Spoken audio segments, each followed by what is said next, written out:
The song was, Indiana wants me, but I can't get back there. That's not true today, as Michael Jackson would later sing from Gary, Indiana, going back to Indiana. We are, along with Kennesaw State, right here on FS1.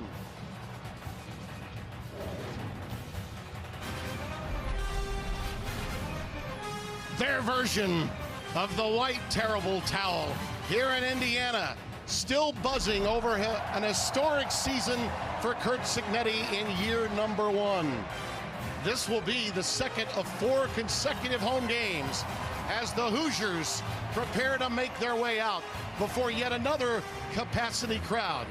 And the one-time Nick Saban assistant who did such a remarkable job at James Madison, brought so many transfer portal players in from a season ago, holds on to a number of them, and here come the homespun Indiana Hoosiers.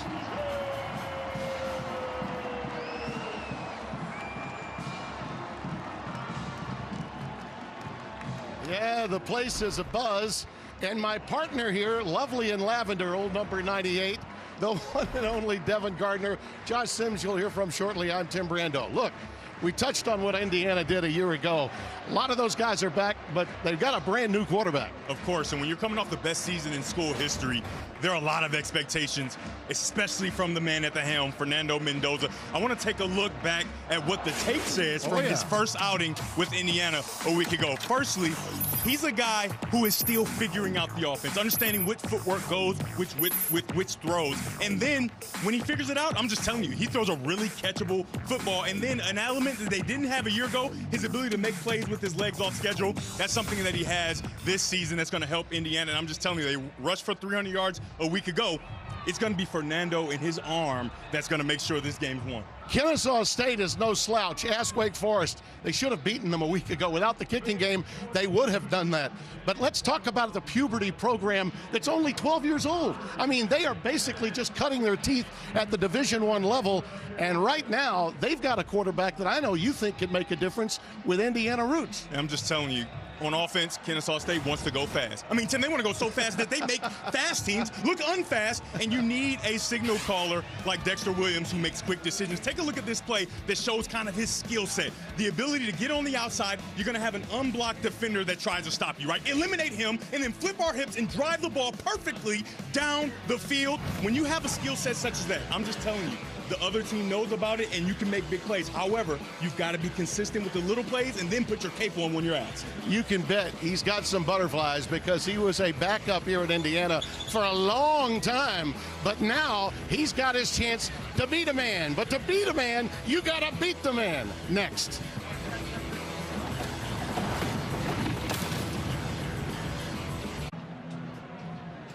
It's a perfect day for football, and it's cool enough that Josh will not soil his brand new suit. Let's go down to Josh Sims right now. Well, Timmy B, the last time Dexter Williams was here at Indiana, he was riding high as the starting quarterback for the Hoosiers, but on this very field, suffered a gruesome knee injury, since transferred out of the program, a brief stint at Georgia Southern, and now returns as the head quarterback for Kennesaw State. I spoke to him about the homecoming this week. He said he's got to treat it like another game. At the same time, highly motivated to prove everything he learned since then. And if he makes a big play, you better believe the crowd is going to know about it out here today, Timmy B. Indeed. Kennesaw State won the toss, deferred, so the Hoosiers will receive. That is the freshman, Danielle Kenning, that will handle the field goal kicking as well as the kickoffs. Britton Williams, the senior, had difficulty last week. They were in a heated battle, but Daniel was injured and is now healthy and ready to go, so he'll handle the chores this week. And the opening kick comes down to Roman Hinby. He'll let it go through the end zone for the touchback. And the Hoosiers will start at the 25-yard line. And Fernando Mendoza, the redshirt junior out of Miami, who played so well at Cal a year ago for Coach Wilcox. And when you think about it, engineered a number of comeback victories. I think one of the things we can watch for is the ball getting out a little quicker this week than perhaps it did last week. And that's one of the, I think, concerns that Kennesaw State may have, Devin, defensively in this game, because they know Indiana wants to establish their passing game early. Yeah, Fernando Mendoza a week ago, it was like the tale of two halves. In the first half, not very efficient, kind of frantic, and then he started to settle in that second half, and then the coaches said he had a great week of practice. Let's see if it continues. Himby, the Maryland transfer, had a big afternoon running the football last week against Old Dominion. He takes it off the left side, runs right into the corner. Caleb Alford, the senior, out of South Haven, Mississippi, to make the stop. Outside the Memphis area, across the state line where he's from. Himby is a go-getter. He is a home run hitter once he gets to the second level. Had the most rushing touchdowns for any freshman at Maryland in his first year. Here he goes again, this time over the right side. And it'll be third down, and we'll call it a long 3, maybe 4. Tyler Dunlap, number 5, the defensive tackle, made the stop. This is a stout defensive front. Rod Daniels and Marcus Patterson, the 2 rush ends. They can put some pressure on, but they have to keep their lanes against Mendoza because he can get away. There's the defensive coordinator, Mark Mattioli. Interesting staff, particularly when you look at their resumes for Coach Mack. On the sidelines, this one is incomplete. Elijah Surratt was the intended receiver. A lot of jousting going on, but the officials let it take place. A lot of the fans are rumbling a little bit. They felt that Alford may have gotten a hold of Surratt and held on for too long. And Tim, when you have a man-to-man situation, when you are the quarterback, you think, what is my best matchup? And last week, Elijah Surratt just didn't get enough targets, especially early in the game. You can see an opportunity here, maybe a bit of a tug, but I love the jousting back and forth and the referee setting the tone early that they're going to allow them to play. Here's the boot, going to be taken by Benyard. Gabriel Benyard,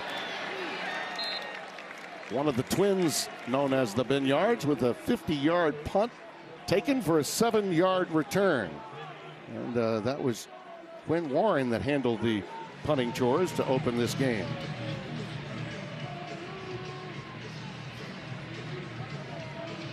Mitch McCarthy, the normal punter, unable to go this week. So Quinn is going to handle it.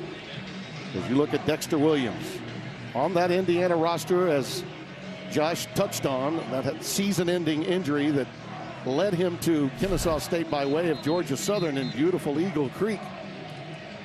The great programs of FCS fame that Irk Russell was once coach of, and brought in the championship quarterback Tracy Ham back in the 80s. Referees had to come in and re-spot the ball, so they have to move the chains so Dexter Williams can start going. Boy, it is great to see this school so into football here in Bloomington. We were here last year for the Yoke and Bucket game in the snow when they secured their spot in the college football playoff in year 1 for Zignetti. Coleman Bennett is in the backfield, and he'll take it. Watch out, he's shifty, and he is very fast. And don't blink between plays, because as you said, they play ultra fast. Tim, down on the field, those offensive linemen are big guys, right? So these are guys that are going to be able to lean on the Indiana defense, and their runner has great contact balance. Second down and a yard to go. I don't think he got there. I think he's stoned right at the line of scrimmage this time.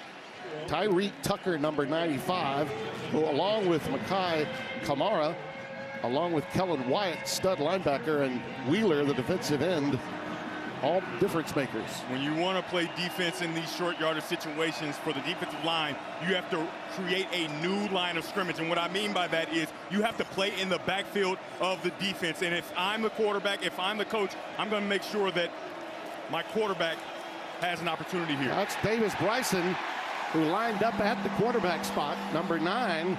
Indiana was ready for that. Aiden Fisher, who is their leader, he's the green dot at middle linebacker, along with Elijah Hardy, number 21, the weak side linebacker, collaborated on the tackle. And Tim, I don't love the call. I was getting into getting your quarterback involved because with your quarterback as a runner, you have that extra blocker. But you still have the threat of the pass. And if this defense sees that there's no real threat of the pass, they haven't seen it, they're going to put everybody in the box, and they just have more hats, and you're not going to be able to be successful in those short yardage situations. Yeah, they got a little cute that time, didn't they? Joshua Hewitt will punt it away. Soccer style, moving over, gets it end over end. Jonathan Brady takes it on the fair catch right at the 20-yard line. 40-yard boot, no return. Just underway, 3 and outs for both. We'll be right back. There's 44-year-old Jerry Mack, Memphis native. Now the new head coach, taking over for Brian Bohannon back in 24. He was a running backs coach for Jacksonville. This guy's been everywhere. Was at Tennessee. This is basically a Tennessee offense that he runs prior to his NFL stint, and was recommended and tutored by the likes of Jim Caldwell of NFL fame with the Colts, and also David Shaw, the outstanding coach at Stanford. And boy, when you've got that kind of credibility, guys like Shaw in your corner, it's going to help you get your career going. And his former wide receiver at Arkansas State and Jackson State in his collegiate days. Kalon Black carries it out, runs into Alford again, gets it to the 25-yard line. So a gain of 5. That's really encouraging to see Alford come out of his secondary position as a cornerback and get in there and fit kind of like a linebacker, right? They go to a cover 2, which is a coverage where the corner becomes a run-force player, and he has to make those tackles. A nice job by Alford. They gave him 6, so it's 2nd down and 4. Mendoza goes to the second option. That's a beautiful pass to E.J. Williams. Wrapped up immediately. The redshirt senior from Phoenix City, Alabama. Jericho Washington, number 1, got him. And as they say in the old line of football, they play to the echo of the whistle here. When you get retreat covers, the only thing you have to worry about is the underneath defender, and a great job by Mendoza to navigate that throw up and over into the hands of his wide receiver. An outstanding job to catch that ball up with your hands for E.J. Williams Jr. So a gain of 14. First pass completion for Mendoza. Now from the 44. There's a slant, incomplete. Thrown a little behind Elijah Surratt, the senior from Stafford, Virginia. It'll be 2nd and 10. And that's not something you want to see early in the game for Mendoza as far as the pressure that's put on him. You don't want to see him under duress early, and that ball is a little bit behind Surratt because of the pressure that he experienced. Black remains the setback. 3 wide receiver set, a single tight end. 3-man front. And they'll give you some 4-man looks, but a lot of 3-man front as well. That's their base defense. And an out pattern that's a beauty. Surratt this time with no problem. Great ball placement that time. Surratt leads the country with receptions in 39 consecutive games. Make it 40 after that catch. That's a nice job by the offensive line, picking up the blitzer right in the middle. He's trying to get to the quarterback. Running back fits him up, and now you can have a clean pocket, and Surratt is open on the outside. A good start for Mendoza, playing on time, getting the ball out accurately to his wide receivers. That was a gain of 13, piercing Owls territory at the 48.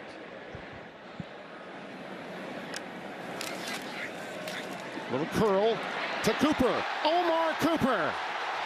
Omar down the sidelines and run out by Alexander Ford inside the 10 at the 8.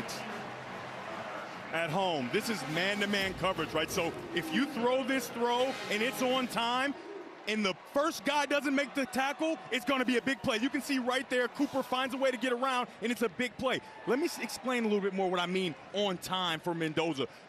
Certain footwork lines up with certain route combinations. Certain footwork, certain route combinations. And when you're on time, you get opportunities for run after catch just like that. 40-yard gain sets him up. Hemby. And the Owls were ready for that one. They're strong up front. You're going to be very impressed with Adam Watkins, the nose tackle, big number 97. Look at those red zone woes that they had a week ago. That was a point of emphasis all week long for Kurt Cignetti and offensive coordinator Mike Shanahan. Yeah, just 2 touchdowns and 7 drives that into the red zone. That's not what you want. However, it's even worse sometimes because they were down inside the 5 a lot of times. Empty set underneath to Surratt. And he got that nose of the football near the 1. Watkins again with the tackle. Youngster out of Dacula, Georgia. 21 stops in 12 games a season ago. He's a big-time talent. I love the emphasis to get their talented receiver, Elijah Surratt, involved in the game. A week ago, he was a great teammate. After being an All-Big Ten performer a week ago, he just didn't have the impact that he could have had, and they're making an emphasis on getting him the football. Little power eye look. How about that? Riley Nowakowski goes old school into the end zone. Line the tight end into an H-back position. Well, that'll make Lee Corso happy. Man, I know he's watching this one. Yes, Riley Nowakowski. He's a guy that came from Wisconsin, and doesn't this look like a Wisconsin-type run? Yes, just barrel your way in, run over two guys to get in the end zone. That's his second career touchdown for Nowakowski, his first this season. Nico Radicic for the extra point. Oh, power eye look. Hey, Mallory would have even liked that. Bill Mallory would have dug that along with Lee. Indiana's had its fair share of success behind some outstanding coaches, going all the way back to John Punt in 1967. It's 7-0.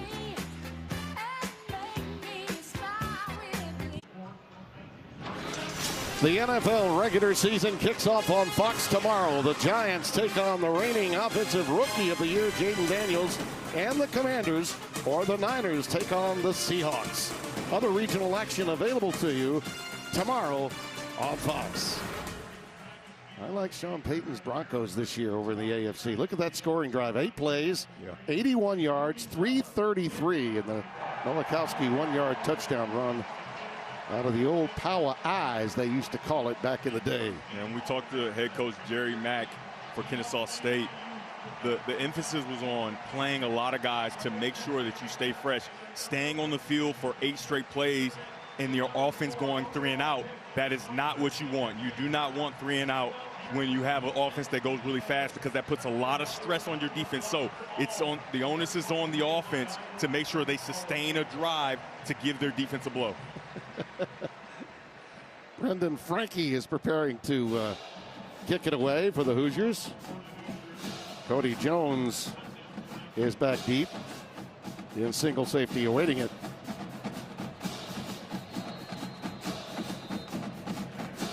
Talking with Jerry Mack before the game down on the field, he felt they needed a good start. Well, this is going to be their second series, and now they find themselves behind, so it's incumbent upon them to have something positive take place, move the chains at least a couple of times. 15 miles outside of Atlanta, founded in '63. They've got over 50,000 students, and I remember when they began the program, because of a very close relationship that I had with a man from Georgia. We'll be telling you a little bit about that as the game progresses, maybe even as this drive progresses. Vince Dooley, Hall of Fame coach of Georgia. They play so fast. We'll get that story in when the opportunity presents itself.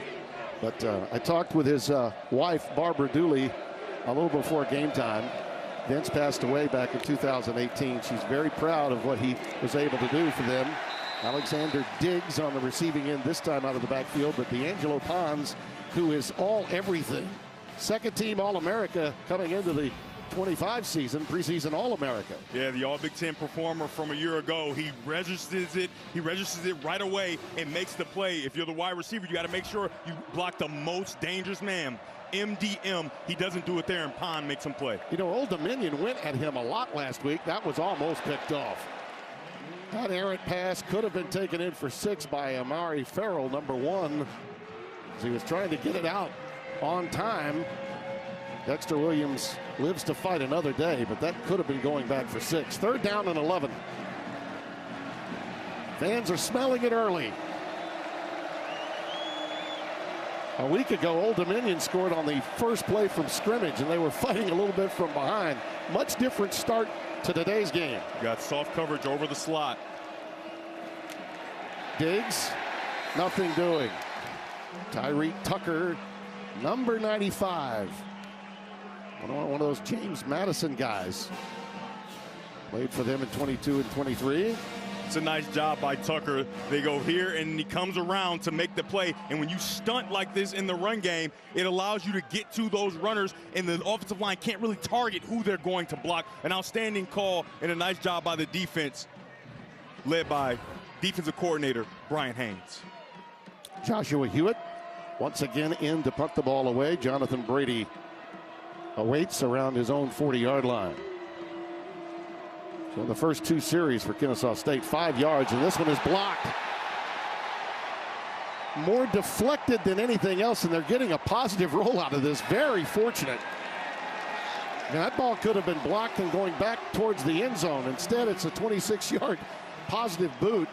Clay Connor, number 36, came through there to get his hand right on the leather. Take a look. This was a fortuitous bounce forward, though. Yeah, he just beats the blockers all the way to the punter, and a nice job of getting his body out of the way and getting his arms on the football. Doesn't completely block it, but the tip is good enough. You're going to have great field position for the Indiana offense. You know, coming from the angle that he was coming from, had he laid out, he might have committed a penalty, provided he missed the ball. But that was a very athletic move on his part. Lee Beebe Jr. checks in. They'll use 3 of them, Hemby, Black, and Beebe. He's in the backfield now for Mendoza. And here he goes. Hoosiers shooting everything, including BB's now. Isaac Paul, number 9, the strong safety with the tackle. Take a look here at Drew Evans. Do a nice job of getting to the second level. He goes and he covers up that linebacker, and his size alone stops the linebacker from even getting anywhere near the runner. And those open cavities are going to allow this Indiana offense to continue to pick up nice gains on the ground. I'd say Shanahan likes what he's seeing right now in terms of just the pace of this game, the tempo of it, the confidence that Mendoza seemingly has. He is a different kind of quarterback than Rourke when you think about it, and this offensive line has really played well for him, anchored by Pat Coogan, the transfer from Notre Dame. Yes, last week it was a trend that they weren't able to get to the second level, and a lot of it was that ODU did a lot of things they didn't expect, and it's a positive thing to see them getting to the second level so early in this football game. Second down and 6. Maybe again, he's going to be stopped a yard, maybe more, yard and a half shy, gain of 5 on the play. We'll call it third down and a long one coming up. Jackson Cooper, big freshman out of Tuscaloosa, Alabama, with the stop. Played at the IMG Academy. Had a remarkable career there. 60 tackles and 6 sacks in his sophomore season alone at IMG. They're going to call it a short 2. On third down. Beebe gets ahead for the first down. Lee Beebe is a runner that they are really excited about. Obviously, he had an early fumble in the game a week ago, but they are so impressed by what they've seen from him. He was a walk-on wide receiver at UAB, and now he's one of the talented runners for the Indiana Hoosiers. Kennesaw State defensive coordinator Mark Mattioli was actually a coach in Paris, France, and prior to that in Italy. Spent 7 years there before making his way back to the States. The ruling on the field was a first down. That ruling is under further review. Now they're going to take a look at it, see if in fact he did get the first down. And those kind of rugby-looking scrums where you can't see the runner, he may have touched the ground a little prematurely and fell forward, and the referees just want to make sure they get it right. Gary Delaney is our replay official. Chris LeMange is our referee, our white hat today. So he has to get all the way to the 24-yard line. By that look, it's tough to see if a body part is down or if he makes it to the line to gain. Yeah, you'd have to have another angle if you're going to see something definitive. And without a cart camera in this location. Oh, that knee is down. Yeah. You can see the knee. Yeah, it looks to me like that ball is on the 25-yard line when that knee hits the ground. Yeah. I think when you see the line in that shot, even though it is from the end zone angle, that should suffice and give them the first down. Yeah, like I talked about, sometimes you go down just a little prematurely, but you can't really see it because of all these guys. But an outstanding job by our camera crew. I'm going to circle his knee right here. Boom. That's his knee down, and you can estimate. After review, The ruling on the field is upheld. First down. Right, so it's a lot of guess. Where's the ball? Right. You can't see the ball when that knee is down. You can assume that he maybe was short, but if that's the case, you have to make sure that you stay with the call on the field. By the way, whenever you hear an announcer say we don't have a cart camera, that means that the area along the sidelines is so narrow. Yeah. It doesn't have the width necessary for us to move a cart with a camera on it from yard line to yard line. Roman Hemby is back in at running back now on first down. They mark it at the 23. And there is Nowakowski again. And the tight end lumbers down inside the 10. How many times you say a really solid Wisconsin tight end who now makes his way to Indiana to play this game? They've had some great ones in the past at Camp Randall. You can make a case too many. That's why he was able to make his way to Indiana. Going to mark it just inside the 10 at the 9. First and goal. Going for the corner. It's caught. It's Surratt. It is touchdown.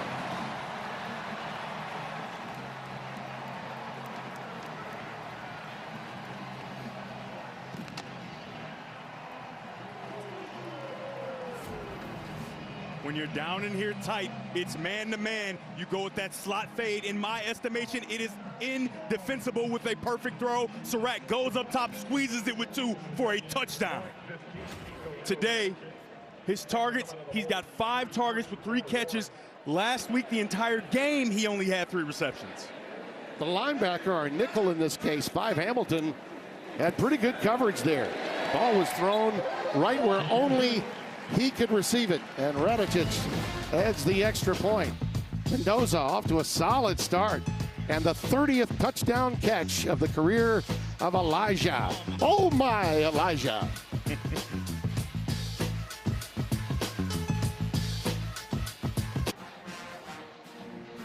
Hoosiers sideline happy, up by 2 touchdowns. 6 plays, 48 yards this time, and Surratt on the receiving end of the 9-yard touchdown pass to make it a 14-0 game. It's a critical sequence coming up now for this Kennesaw State team. They must get something going. They've been 3 and out on 2 separate occasions, and as they prepare to kick this one away, I don't think there's any question that Dexter Williams, who everybody believes has the capability, if he's going to grow in confidence, then he's going to need to be out there on 3rd and short. We'll see. This one goes through the end zone for the touchback. And look who's coming out. It's going to be Odom. And you know, if you think about it, Amari Odom, they've got a package of plays for him. Yeah. But I wonder now about the confidence of Dexter Williams if he is your primary starter, because they took him out on a 3rd and short. Yeah, you take him out on 3rd and short, and then his first throw of the game is almost intercepted because of the inside defender, and then the next opportunity, he's not in the game, right? So the confidence could be shot, but they did say that Amari Odom has earned an opportunity to play in the football game, and the question I would love to ask is, like, I know you play fast, but do you slow it down now? Because your defense has been on the field for 15 plays and the offense only 6 plays, and he was worried about his team wearing down in this football game. Jerry Mack, the head coach, was. Odom had a collarbone injury a year ago, and he's back now. They're very high on him, and you'll see he's got the size, strength, and the ability to run the football, primarily his running skills, but also the height factor. Kellen Wyatt, the stud linebacker, comes up, makes the stop on the play after a gain of 8, 2nd and 2. And Tim, when we were down there, man, he's a tall drink of water, isn't he? He is.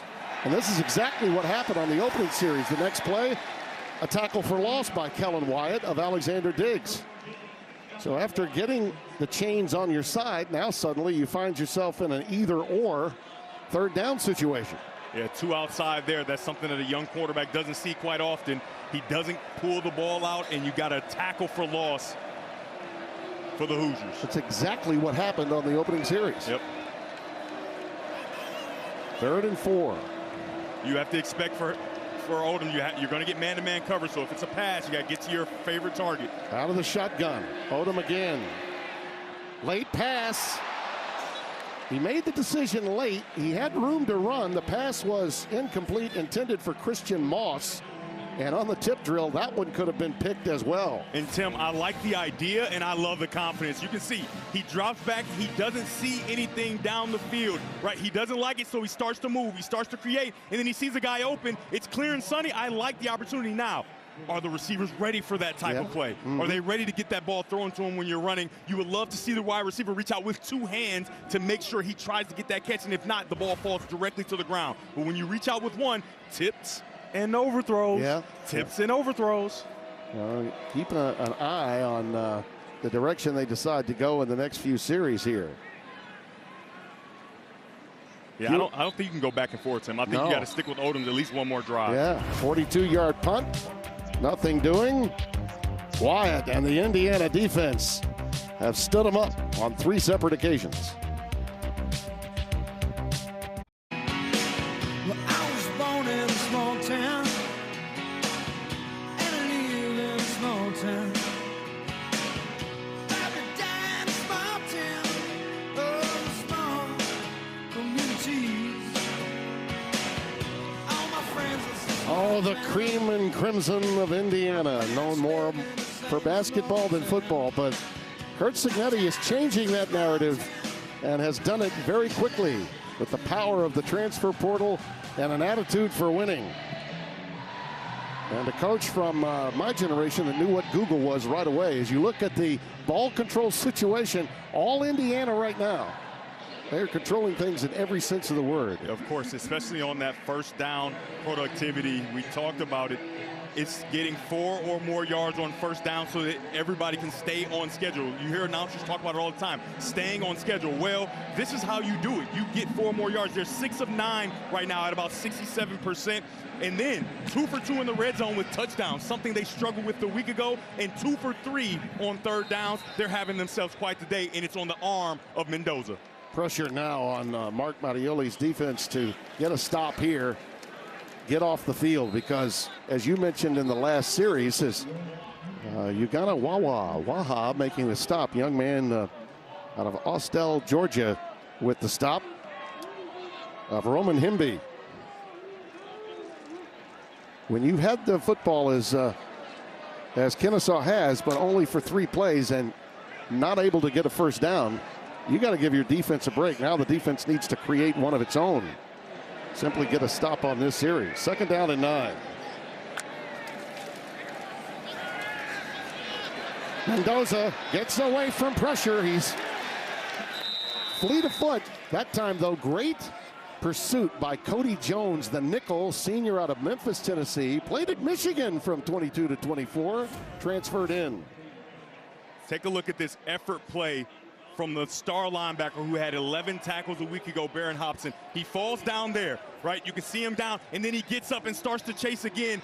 What a nice job, because if that tackle's broken, he's going to be right there to make the play. You know, you touched on it. Hobson does not appear to have that sideline-to-sideline speed, but he makes plays. He makes plays all the time. Mendoza again showing you his wares. A foot as he gets it very close to the line to make for a first down. Marcus Patterson with the tackle.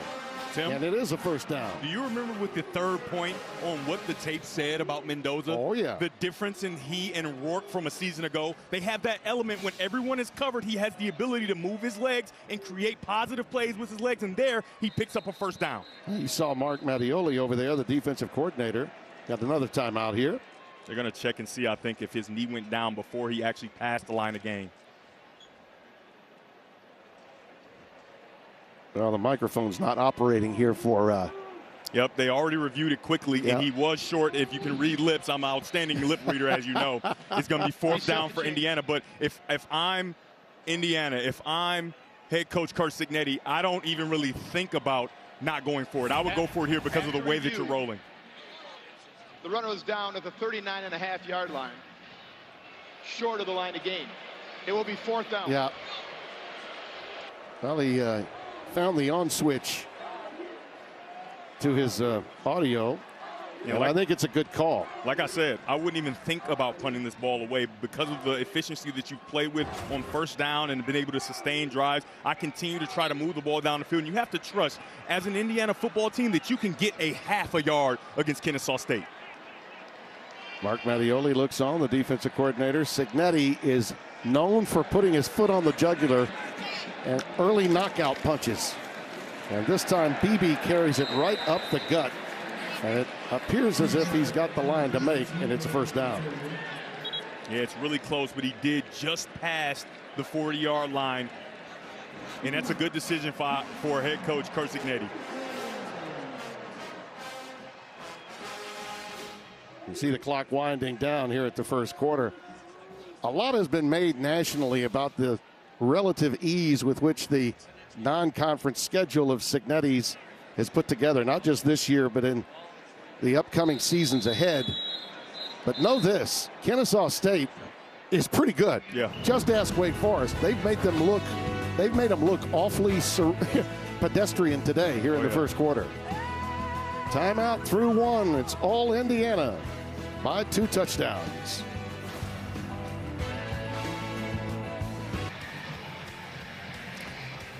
As we come back to start the second, look at those numbers from quarter number one, and the Hoosiers on time, and ball placement for Mendoza has been outstanding. Something that he was not as sharp with a week ago. Kalon Black, number 8, is in the backfield now. They've used all 3 of their running backs so far. This is a little quick hitch out to LeBron Bond. And number 6, the freshman out of Norfolk, Virginia, with his first catch, a gain of 6. And again, they're right on time with a second and short. I just love the change for Mendoza as far as his footwork is concerned. In the first half last week, he was so unsure on so many different things, not knowing which footwork marries to which route concept, like I talked about in the open. And there you can see he's completely on time, giving opportunities for his receivers to run and catch. On that little play fake, pass just leading his receiver Bond a bit too much. Alford was in hot pursuit, but it falls incomplete. 3rd down and 4 coming up. Yeah, all us quarterbacks get in that kind of in-between situation where you're running and he's open and you don't want to fire it at him. You want to kind of feather it a little bit, and he feathers it just a bit too far outside, and he's not able to make the catch. He is diametrically different, though, isn't he, from so Rourke? Different. I mean, because Rourke had a knee problem on top of everything else. Oh, yeah. This kid really does have the ability to make plays on his own in a manner that Rourke did not. And in that way, they designed things for him as well. 3rd and 4. Black, nothing doing. So, Kennesaw State gets the stop they needed. Marcus Patterson, the defensive end out of Crestview, Florida. It's about 70 miles north of Okaloosa Island in the state of Florida. Take a look at the violent hands and the violent ability to knock back the offensive line. I'm sorry, it's the defensive tackle that does it. Number 6, Marcus Patterson. They lined up a guy outside of him, but a nice job of just moving the offensive lineman into the backfield so that you can get your defense off the field. Quinn Warren checks back in to punt it away. Handling the chores once held by Mitch McCarthy with Gabriel Binyard back deep. He's waiting at his 10. This is a low trajectory punt. And this is going to get a great roll. And roll down inside the 5-yard line. Well done. Well, we touched on how Kennesaw State became a Division I school. My old pal Vince Dooley, we worked together in 1989, his first year out of coaching. They called upon him to help them give a blueprint for how to create a Division I program. That happened in 2011 and 12. By 13, they were ready to go. And it was one of the final things that he wanted to accomplish to help them get going. Brian Bohannon did a remarkable job. They had great seasons. He was let go before last season. And you think about the move to Conference USA. It was a struggle in year 1. But this guy right here, Coach Mack, is the right guy at the right time. And Odom remains the quarterback. And he's stopped behind the line. The ball came loose late. It's recovered by Indiana. Did the whistle blow?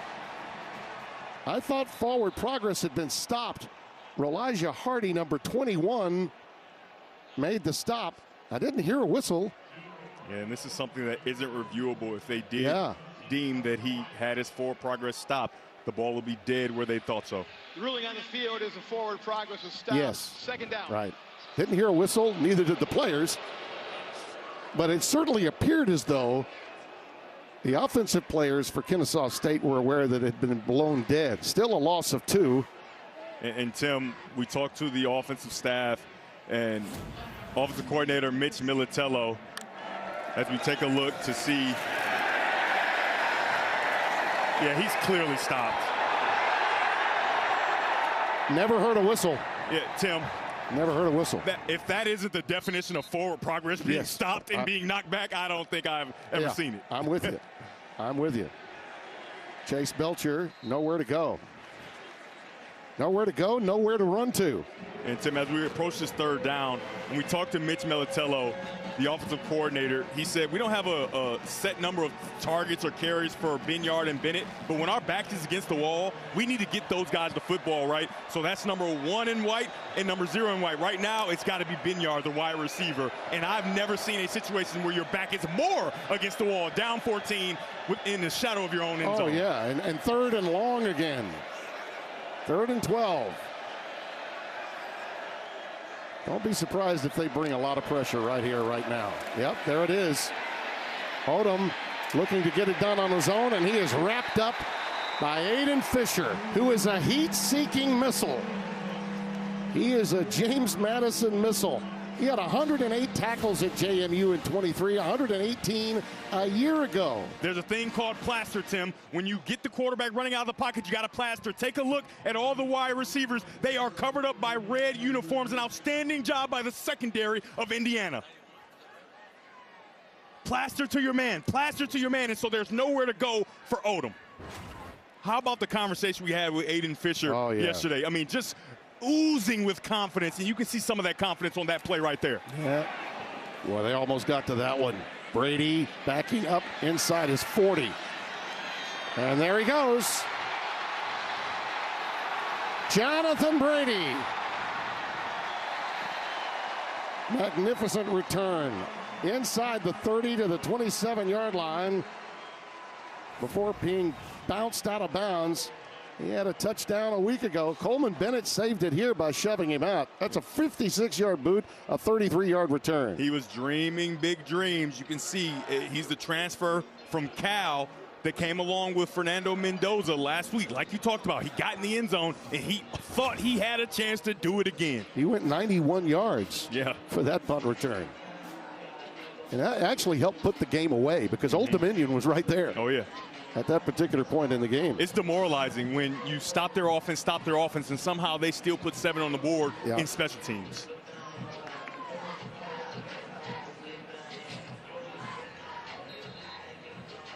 And Mendoza's got to be licking his chops with this field position.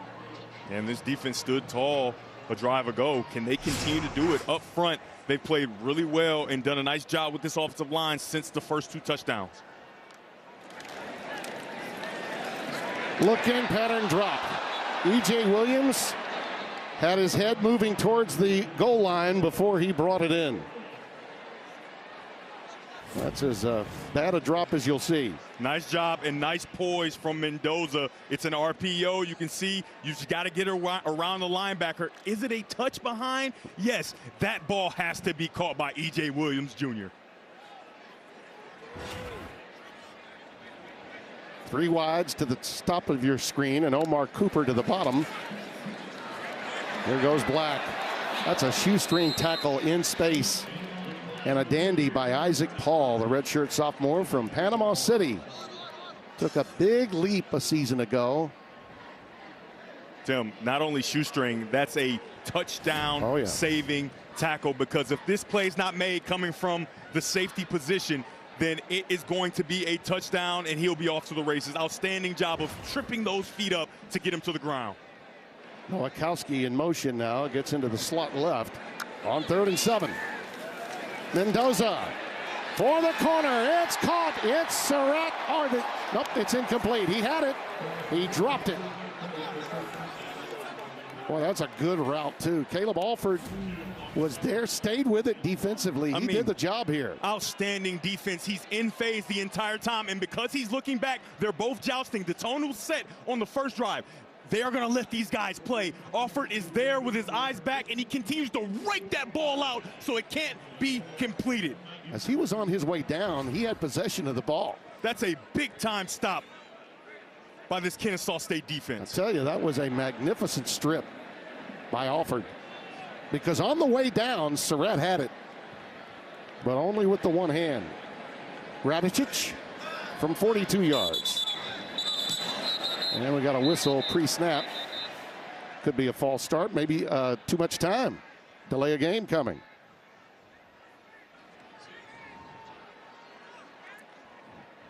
Got to delay a game and delay of referee Mike. Offense, number 15. 5-yard penalty. Fourth down. Hey, Tim, if it keeps happening, it's going to be me. Delay of game. Number 15, team. On the offense. Yeah, when you know you're kicking a field goal, a coach like Curt Cignetti is not going to be happy about getting a delay of game. You should have the operation ready to roll.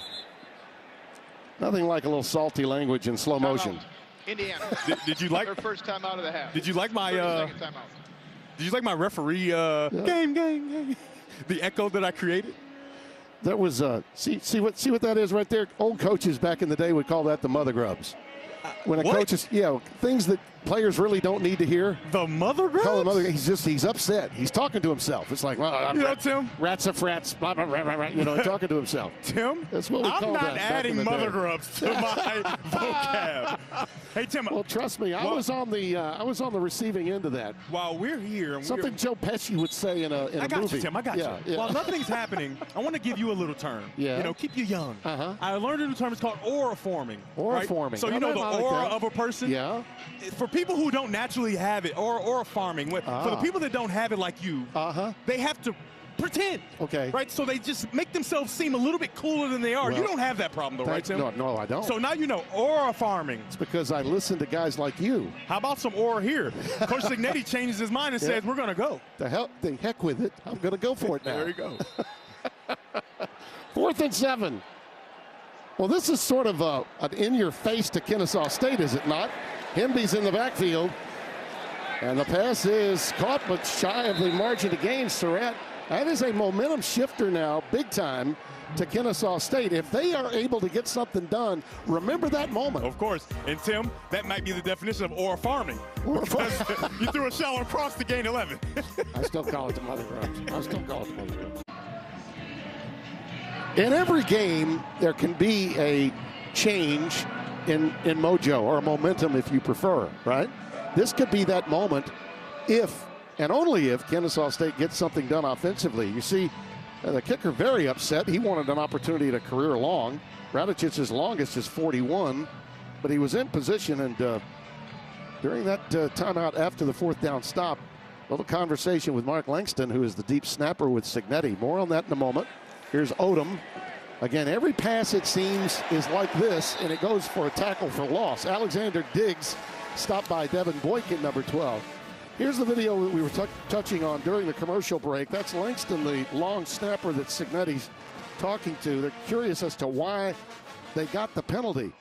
But still, a 47-yarder turned down, and the coach decided to go on 4th and 7. And with this stop, I think the opportunity is there if Kennesaw State can just manifest anything against this stalwart Indiana D. Yeah, they've got to find a way to attack downfield. And remember, you've got to get Gabriel Binyard involved in the football game.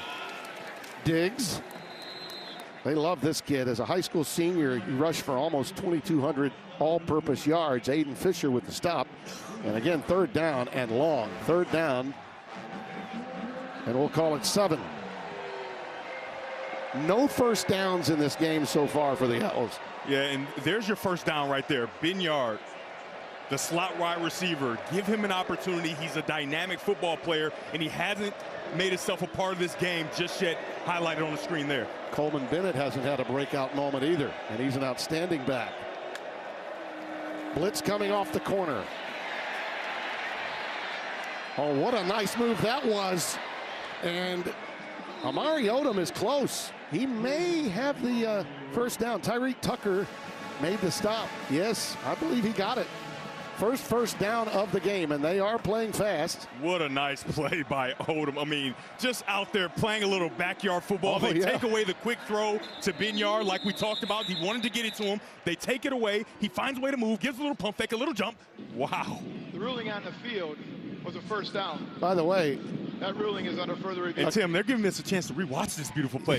They slowed him down just for us and the viewers at home. Take a look at it and see if he even gets to the line to gain. You can see there he's contacted there. He's falling. He's falling. It's where the ball he got is. it. I think he's going to be very close. The tip of the ball might have grazed the line to gain. Yep. And I don't think there's enough there to say he did not get it, if that makes sense. By the way, across the way at Assembly Hall, that would have been a travel.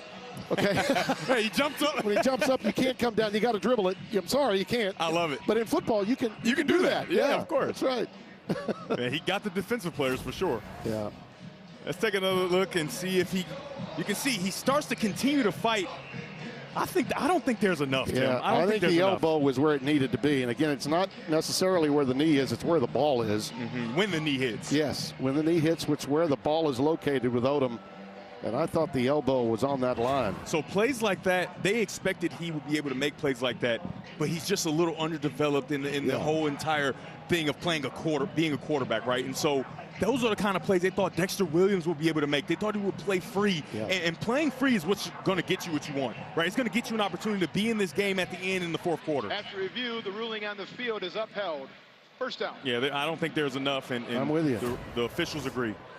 Now let's take a look. Let's just enjoy this, right? He sees that he wants to get it to Benyard like we talked about. Nope, can't get there. Okay, now where am I going to go? Up. Oh, nope, I can't throw it there. He's up. Now I got to go down and under. Oh, my God, they're about to tackle me. Let me get drive. First down. You like that? I love that. There you go. You broke that down well. There you go. Isaiah Jones got airborne. He took the ball fake. Took it. It's an option look, but nowhere to go for Amari Odom, and it was really well defended by Indiana going to the wide side of the field. They've got a ton of tackles for losses on first down. Stephen Daly this time, number 8, senior from Winchester, Virginia. Going quick again. Lets it fly and deep. Incomplete. Christian Moss, the intended receiver. There were a couple of guys down there flying free, and it looked to me as though Odom rushed that pass a little. You've got an inexperienced quarterback in the game. You've got to be clean and make plays. You're just getting verticals down the field with a little bluff, and he is open. He slows down and starts to turn instead of just running underneath the football. You've got to make those plays in games like this, in arenas such as this. And yet again, third and long, third down and 11. Looks like a timeout coming for Kennesaw State. Timeout. Kennesaw State, their first time out of the half. I mean, I understand this is the best field position by far they've had so far today. They need to convert right here, right now. Coming up on the State Farm halftime, the Cyhawks trophy's on the line with 16th ranked Iowa State hosting Iowa, while number 11 Illinois has a tricky road test at Duke. And we'll show you if Arch Manning can bounce back today in Austin. Tim and Devin, join us at the half. We promise you'll be in good hands. See, those are the hands that Christian Moss needed. he needed to make that play for his young quarterback, Amari Odom. What a catch there, huh? Sarge has got great hands. Yeah. Absolutely. Well dressed as usual. So here we go with a third down and 11. And Amari Odom apparently is the guy for the rest of the day. Dexter Williams, in case you just joined us, he had 2 opportunities. A near pick, I think, ended his day. And Odom, who's got some pedigree and lineage, is in the game on third and 11. Over the middle, this one is to Christian Moss. He brought it in right at the line to make. Those are the hands. Yes, at the 47-yard line for a first down, gain of 11. Very encouraging, one of the first downfield completions for Kennesaw State. You can see them start to slow down and allow your young quarterback to get comfortable. You have middle open in the back end. That's Benyard in motion, and he's looking that way. Goes underneath instead to Moss, who grabs it a yard shy of the first down. In some traffic there, too. This is where they love to go fast, and so now you're wearing on those defensive linemen. They can't get all the pressure that they want, so you should have time at the quarterback position. Bennett. Oh, it opens up like the Red Sea. There he goes inside the 20 and down to the 17. Coleman Bennett, the son of Donnell, who was a magnificent runner with the Chiefs back in the day. 26 yards. He's got great contact balance, Coleman Bennett does, and they're going to go fast here to keep Indiana on their heels. Also played with the Redskins, his dad. Nothing doing this time. You know, Odom, the book on him The mom, Tricia Stafford Odom, played basketball at Cal and in the WNBA. She was actually coaching at UNC Central when Coach Mack was the head coach of that program in the FCS. You can see those defensive linemen for Indiana resting on their knees. First time in the red zone today for Kennesaw State. Odom. Well, that was a late developing play to Moss, but he got him on the curl down to the 10. Well, it's pretty clear that the senior from Kennesaw, right there in Kennesaw, Georgia, is his favorite target. Yeah. 3rd and 2. So 3rd and 2 here. You can see that they've loved what Amari Odom is capable of doing in the run game. So if it were me, I would make sure I pick up an extra blocker and allow him to get behind his running back, Coleman Bennett, and try to pick up this first down. After going 0 for 4 on their first 3rd down conversions, they've hit their last 2 in a row. Let's see if they can make it 3. Pass thrown behind the receiver, Ben Yard, who was right there on a quick slant. Pass went behind him. Almost appeared that he was thinking out pattern. Yeah, Tim, what he was thinking was, you're wide open to gain 2 yards. They're off 15 yards. I'm going to throw it straight to you. However, he hasn't been going with the starters, right? He's thinking a little bit faster and a little bit further ahead than the team is quite ready for. So now you get to the sideline and say, hey, look on the iPad. If we see that look again, I'm going to get you that football right away. And that's their longest and best drive of the day. Outstanding job by the young quarterback, Amari Odom. And now the freshman kicker gets his opportunity. Yeah, Daniel Kenny from 28 yards. And that is a really positive sign after what happened a week ago against Wake Forest. If they had had an extra point or a chip shot field goal, they would have beaten the Demon Deacons. It's 14-3.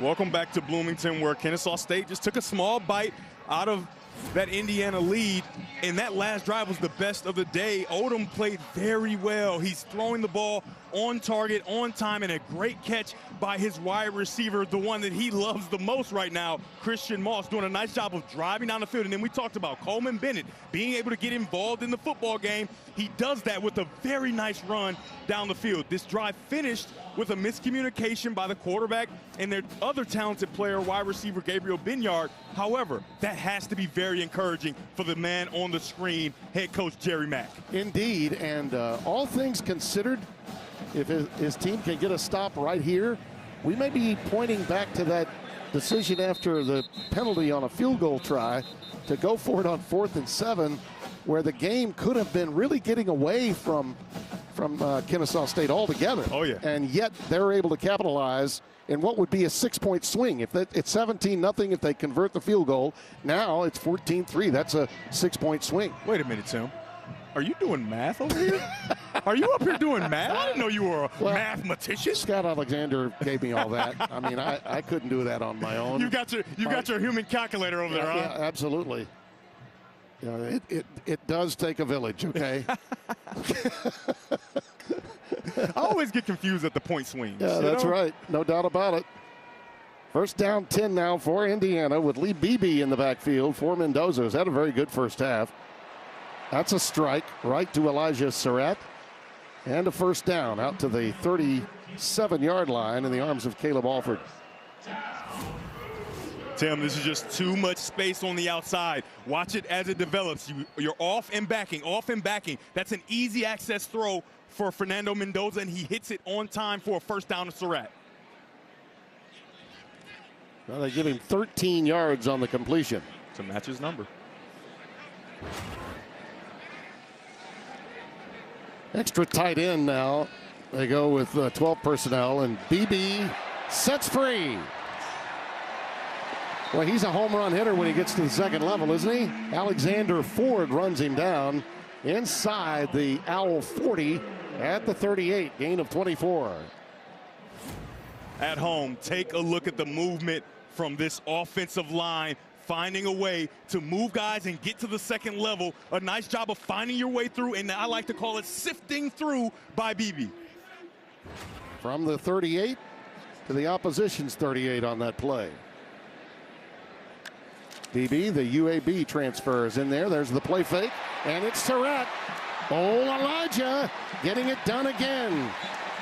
Finally corralled near the 10-yard line. We'll call it the 11, and a 27-yard gain. Outstanding by Fernando Mendoza. Seeing rotation. It's a safety over here. He's going to rotate out of the way. Once he rotates, it's an open throw to Surratt. He snatches it out of the air, makes the safety miss, and gets just a little bit more. 55 yards over the last 2 plays for Mendoza and company. Fernando Mendoza is playing extremely clean football, even better than the second half a week ago.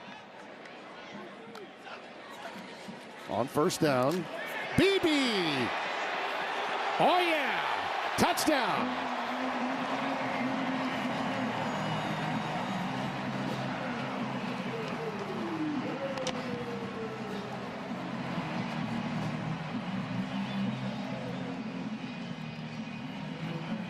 Well, that offensive front really did the job on the left-hand side right here. Absolutely. Take a look at the left-hand side. You're going to get BB, who's just going to find his way through. A very nice job of, again, getting to the second level by number 37, Nowakowski, making sure he covers up that linebacker. The safety is the last defender to stop him, and he can't do it.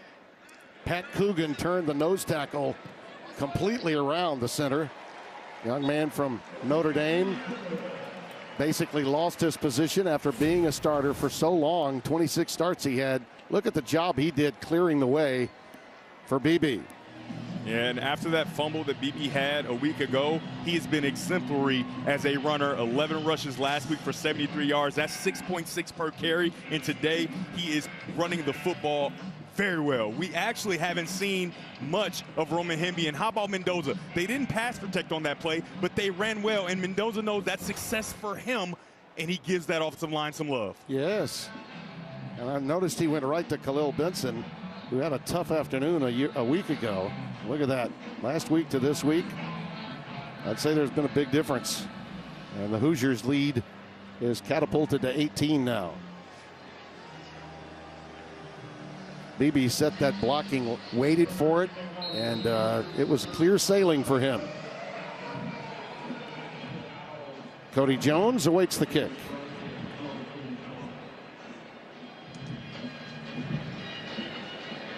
See if Kennesaw State can, from an offensive standpoint, carry through on the momentum they gained in their last series.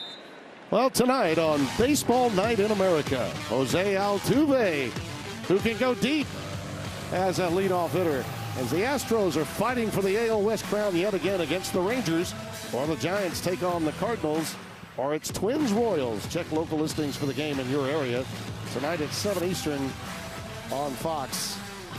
Tell you what, Altuve gets more power out of that spot of his than anybody I've ever seen, really going back for many, many years. And he's really the only guy left from the Astros teams that really started dominating in that division of the American League. Diggs stopped in his tracks right at the line of scrimmage. Nothing doing. It'll be 2nd and 10. Tyreek Tucker, the nose tackle, with the stop. Fisher's played well. Those linebackers, Elijah Hardy, have been on point today. 2nd and 10 for Amari Odom, who's been in since the 3rd series in the first quarter. Still haven't been able to find Benyard out wide. For Indiana, these safeties have started to try to get involved. Maybe you can get the ball over their head. Diggs bouncing out. Magnificent running there. Quick feet. Stopped by Lewis Moore. Moore is the player that could be out by next week based on the NCAA clearinghouse. That's a 20-yard gain. That may be a story that develops in the next week or so that could be big. This pass is caught. Lyndon Ruvar on the receiving end. It is a catch. Yes, sir. Wow. How about that? The talent and the ability to get this ball outside the numbers before the safety gets there, and the sky up. Lyndon Ruvar makes the catch. Odom and Benyard again trying to get him on track somehow, some way, but Odom That time on the read, decided to keep it. What a great catch by Barr. High pointed it. Oh really, my goodness. Really did. And the courage and the ability. I talked about those safeties getting low, and then you can throw it over their head, and Odom does it right there. So the 2-minute timeout. Hey Tim, I got something for you. Yep. The safety's low, you gotta throw a go. They do it there, complete. Back on the other side. Or is that go and throw? Or throw and go?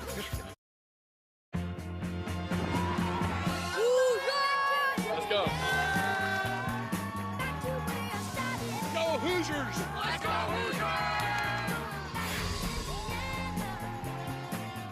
The pride of Gary, Indiana, the Jackson 5 and Michael Jackson going back to Indiana. We welcome you back here on FS1. Tim Brando, Josh R. Sims, and old number 98, Devin Gardner in the booth at Merchants Bank Field at Memorial Stadium in Bloomington. Coleman Bennett, Alexander Diggs in the backfield. 2nd down and 11. Once again, the Owls in the red zone.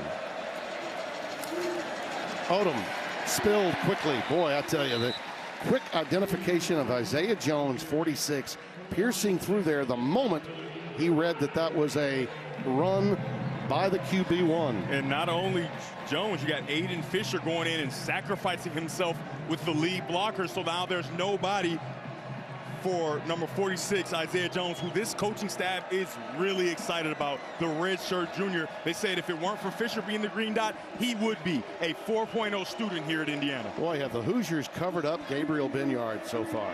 I mean, he's not gotten a sniff. 3rd and 11. Quick curl, it's caught. Shy of the 10 by Moss. That's really been the guy that Odom has found since coming in. Lewis Moore does wrap him up. You don't know how many opportunities you're going to get down here, Tim. I think you have to go for it here. Yeah. And that's what they're thinking about doing. They're leaving their offense on the field, but now changing their mind. I would have loved to see him go for it. Your quarterback is hot. He's moving around well. He's seeing the field well. Yeah. I would have loved to see him get an opportunity. But don't forget, there's still a chance for a fake. Yeah, right? that's You don't true. know how many opportunities you're going to have down here. That's true. They do get the ball to start the second half, and with a field goal here, that would cut it to a 2-score game, a 2-possession game from the 29-yard area. And a nice draw.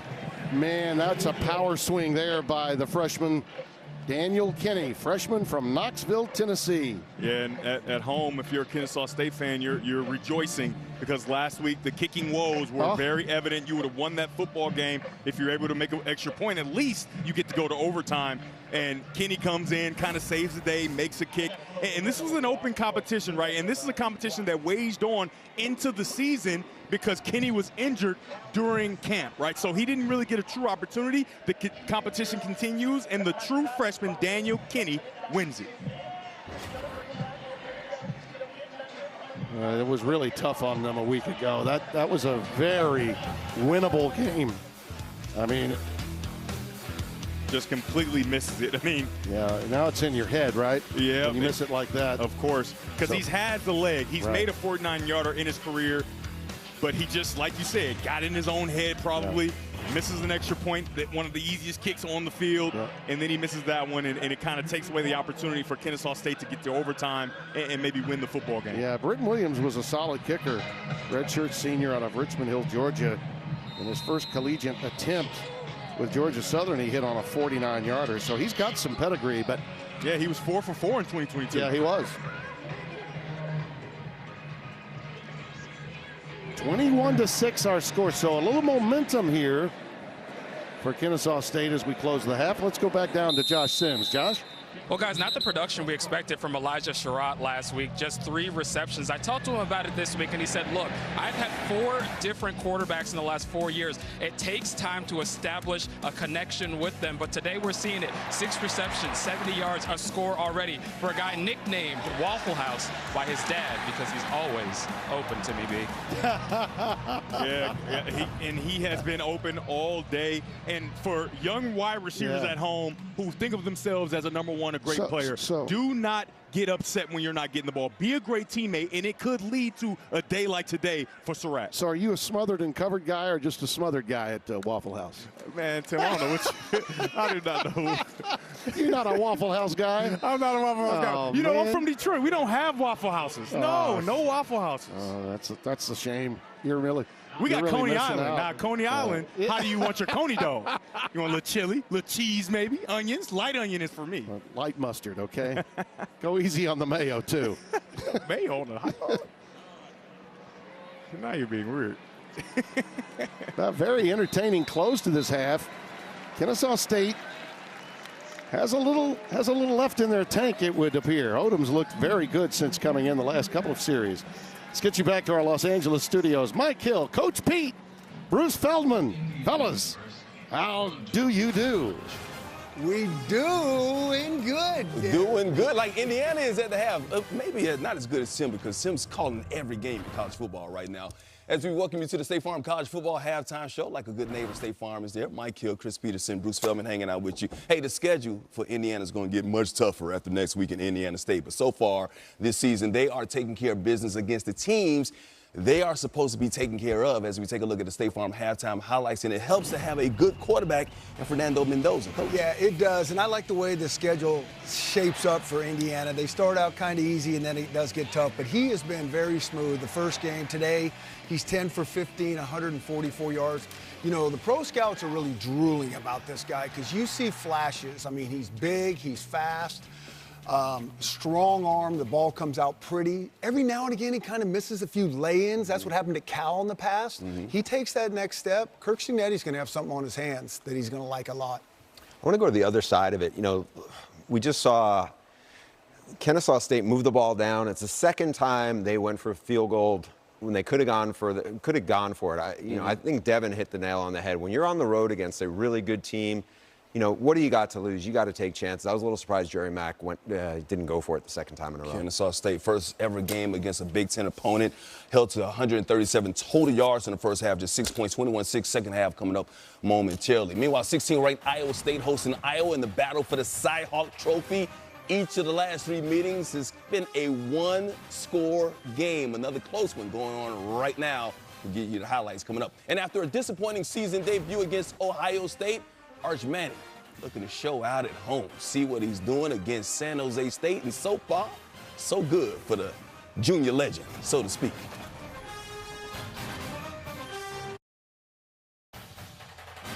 Welcome back to the State Farm FS1 College Football Halftime Show. Like a good neighbor, State Farm is there.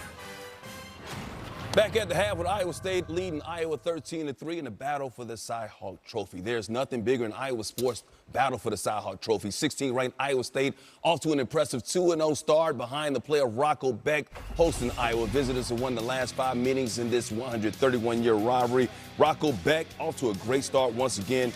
Finds Brett Elskadin, 35-yard gain down to the inside Iowa territory. That led to a Cyclones field goal, made it 6-0 later in the first. Xavier Townsend, hey, you can't do this. Recovered by Cohen Instrogen. Yeah, you can't. And the punt returner, if he's going to make this play, you got to get yourself in position to make this catch. Very controversial there. They had to review it. Iowa still down 6-3 though. Beck though.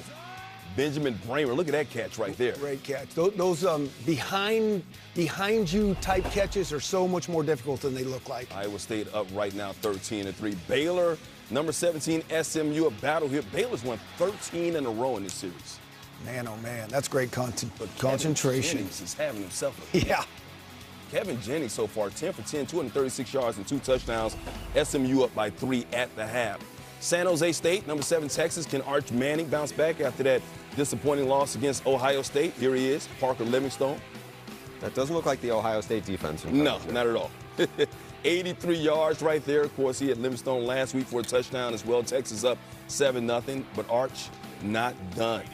This time, it's going to find Jack Endries. This is 36 yards. This kind of reminds me of a Jurassic Park type game where, you know, in Jurassic Park, they drop the goat into the field and the Tyrannosaurus Rex just comes and just gets after it. This is kind of what might happen. Yeah, Texas is feasting right now. Big time game. They need this one. Manning, injuries again. Manning, 11-17, 180 yards. He's got 4 TDs so far. This game's not even in the half right now. Utah State, Texas A&M. Utah State giving Texas A&M some issues. Marcel Reed, though, to Terry Bussey. Very pretty throw and catch. Aggies up 7-0 right there. 4th and goal, though. How about the Aggies? Trick play. Anthony Garcia. Al Davis. All right. Sandlot football. I love it. You like those trick plays? I like sandlot football. I made it 7-6. But just moments ago, Marcel Reed lining up behind center. Touchdown run, does it himself, gets it done. Texas A&M up 17-6 right now in the second quarter. FIU, Penn State. You think Penn State is just going to roll all over FIU, right? I would think so. Well, Drew Aller gets it to Khalil Dinkins right there for the touchdown. But right now, at the half, it is just 10-0 in that game. Let's go back to the Iowa State game. Of course, that game's over on Fox with Iowa bringing in Mark Gronowski from FCS, all-time winning this quarterback over there. You would think that this Iowa offense would take that next step in development. So far, that hasn't been the case. It has not. I know it's still early, but this has been one of the bigger disappointments of the early start of the season. Last week, he struggled. He was like dirting balls at times when they looked like they were wide open receivers. Again, today, 8 for 14, only 30 yards passing. The passing game has been really, really suspect. You just wonder, we know he can run, but that's about it. You wonder if he's like fully healthy. He doesn't look comfortable. This looks like the old, inept Iowa Hawkeye offense. Yeah, I think we were expecting more, but I think when you get to the Iowa State games, the Cy-Hawk Trophy, that game, it almost should be the Rock Fight Trophy, because you're just going to get one of these slugfests where it's just great defense. I always think these first couple games, you're going to see tackling, turnovers, and special teams show up. Iowa State is just very lucky that Iowa only got a field goal out of this. The first step to winning, especially early on in the season, is don't beat yourself. And you're going to always see these type of plays right here. And when you are playing an evenly matched opponent, these type of things are going to matter. So I think in the second half, we got to see, hey, just don't beat yourself. That team's probably going to win this game. And once again, the road team has won the last 5 in the series. Iowa State hasn't won at home in the series since 2011. And in a rock fight, I'm going to take the team that got Rocco Beck as their quarterback. That's an advantage. Hey, next Saturday, big noon kickoff will be in Chicago, 6th-ranked Oregon, taking on Northwestern. That's at 10 a.m. Eastern on Fox. 11th-ranked Illinois with their first true test of the season on the road at Duke with the Blue Devils. Put them on upset alerts. A good game. Highlights coming up next. Elijah Surratt right here. TD catch. That's why he's an All-American. Indiana up 21-6 right now over Kennesaw State at the break.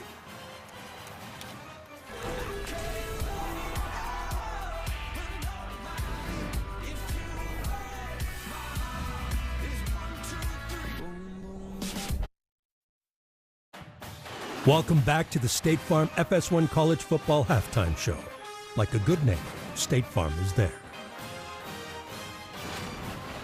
Well, after that tough loss at home last week, Coach Prime and the Buffs look to rebound against Delaware. That's at 3:30 Eastern, and the game's over on Fox.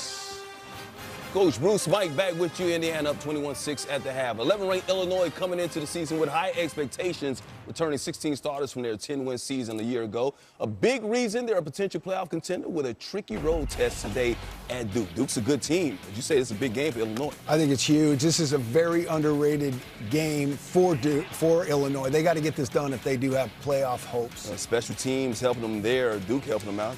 Keyshawn Brown muffing the punt. Illinois returns, and they cash in. Caden Fagan getting to the end zone. Illinois goes up 7-3, and then Luke Altmaier. Yeah, this is such a good route by Rusk here. He resets that stem before he heads to the back pylon. There's a lot of art in that route and that touchdown right there. Great throw by Altmaier. They're up 14-6 late in the first half. Florida State's back. Number 14, they beat Alabama last week, and they're rolling against East Texas A&M. Bruce, this is about confidence. They got a lot of confidence off that win last week. Look at that catch. Deuce Robinson, yeah, USC fans remember him, and he'll probably be a bigger star at his dad's alma mater, FSU. Tommy Castellanos having another big game for them as well. Virginia, NC State, C.J. Bailey over the middle to Noah Rogers. NC State up, ties it at 14. Then Chandler Morris under pressure. Finds Sage Ennis. Both teams trying to go to 2-0 in the young season. It's 24-14. Cavaliers up. Let's go Texas Tech. Just saying it's the best money can buy. taking on Kent State. It looks like they're getting a return on their money. Let me just say that. Aaron Morton was there last year. He's a good quarterback. Koi Aiken, 42 yards. Tech rolling in that one. Northwestern State at Minnesota. This one's all Minnesota, guys. Wow. In a big way. Wow. Look at the score. They got them rolling. Yeah. PJ's got them rolling. Yeah. 59-0. I'm not sure. Update over on Fox real quick. Iowa in the red zone trying to cash in. Gronowski keeps it. This is one of the things he can do. He gets into the end zone, and just like that, it's a 13-9. I guess the extra point is pending late in the first half there. The game once again over on Fox. Battle for the Cy-Hawk Trophy. Meanwhile, Indiana finding a way to get into the end zone, doing it on both ends of the football. They're up 21-6. Tim and Devin, second half coming up next.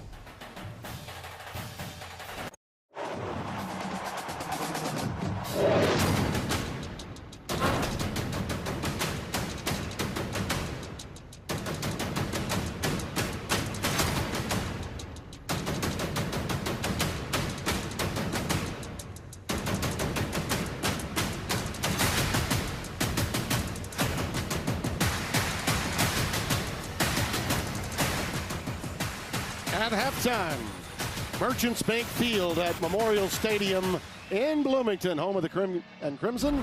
Tim Brando alongside my partner in lavender today, number 98, Devin Gardner. You know, Devin, I think most football pundits thought that they may have improved at quarterback. As good as Rourke was a year ago, Mendoza brought more to the table, maybe more dynamics. Last week after the performance, not so much. We weren't sure. Today, he's on target. Oh, man, he's doing exactly what I asked of him when I talked about what the tape said. I said, he's still figuring out the offense. We'll take a look at this from left all the way to right, a perfect throw. And then I said, when he knows, he throws a really catchable ball. He's on time, on target. And then this great throw to Surratt for a touchdown. And what else did I say? He's capable of making those extra plays, and that's why they thought he could be an improvement from Rourke. As good as Rourke was, he didn't have that ability to use his legs and create extra plays.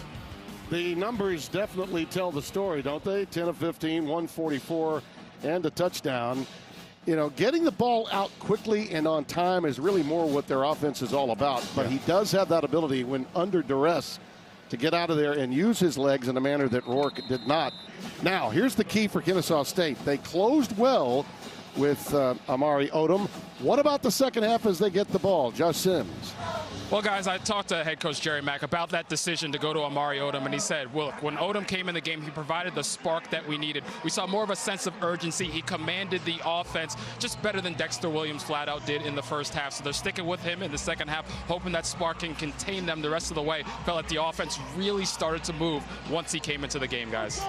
I hear you. He's exactly right. Yep. He's exactly right. And Coach Mack knows his team better than we do. I just felt a little sympathy or empathy, perhaps, for Williams, given what happened to him in the first couple of series. But when he almost threw that pick, I think that was a telltale for him, and one of the reasons he had to go with Odom. He pulls it down here, does manage to avoid a sack, get ahead for about a yard. Devin Boykin, redshirt senior from Greensboro, North Carolina, with the stop.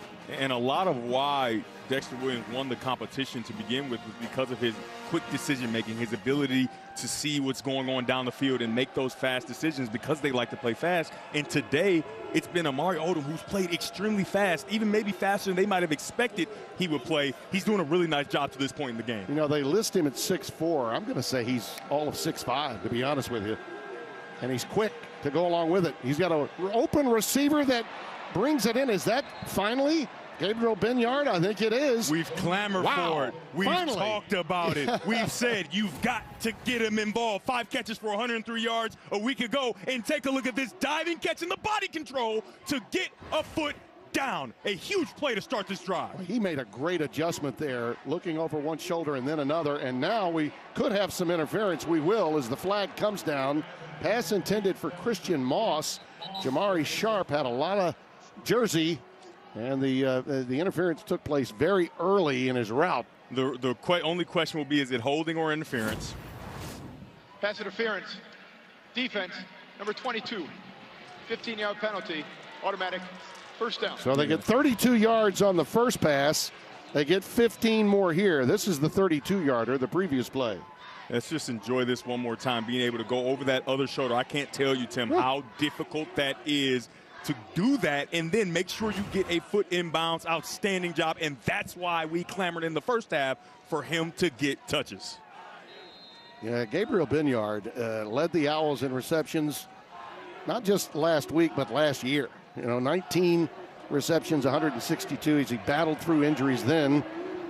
And Odom this time slips down as he's making his move right around the hash mark at the 24-yard line. Well, actually, they mark it at the 25 of Indiana, gain of 2. Yeah, Tim, he doesn't get much on that play, but I just love the quick decision-making, the ability to see, I don't like it downfield, I'm not sure, so let me get out of here and pick up a positive game, and that's what we didn't see from Dexter Williams early. So the thing about this young quarterback is he's playing beyond himself. He's playing fast, he's thinking fast, and his body is following. Listen, this is a brand new coaching staff. Everyone's assembled, and you see a little blitz action coming off the corner from Aiden Fisher, and he wraps him up. The senior from Fredericksburg, Virginia, and the JMU guy that's the leader of this defense. All right, Brian Haynes saying, all right, that's enough. Let's bring our talented linebacker off the edge and get to the quarterback as soon as he gets out of that play action for a sack. Basically moved into a 4-man line with a defensive front from his linebacker spot. So here we go, 3rd and a long 14. A teacup formation to the top. They set up a wide receiver screen. He throws it in the ground. Coleman Bennett was there. They were trying to set up a little convoy to get him going. So they do not convert with any points, but they did manage to get some outstanding field position with the hopes that they can get a punt to maybe close them back or a field goal try. They're going to try a 50-yarder here. Yeah, he said that this freshman has a big, strong leg. I think they're missing someone. They're missing someone in the lineup. They got to hurry him out there. Clock is ticking. Special teams late to get out there. Yeah, they got enough time, though. It's they 10 do. seconds. Out of the hold of Joshua Hewitt. Daniel Kinney. Wow. And that's a leg right there. I mean, is that a leg or close. What? Oh, my goodness. I guess we should trust him a little more often. They said that Odom really is a really good player. Should have believed him. They said that this young freshman kicker has a big leg. And boom, we should have believed him. Daniel Kinney with the great kick. The pride of Bearden High School, Knoxville, Tennessee.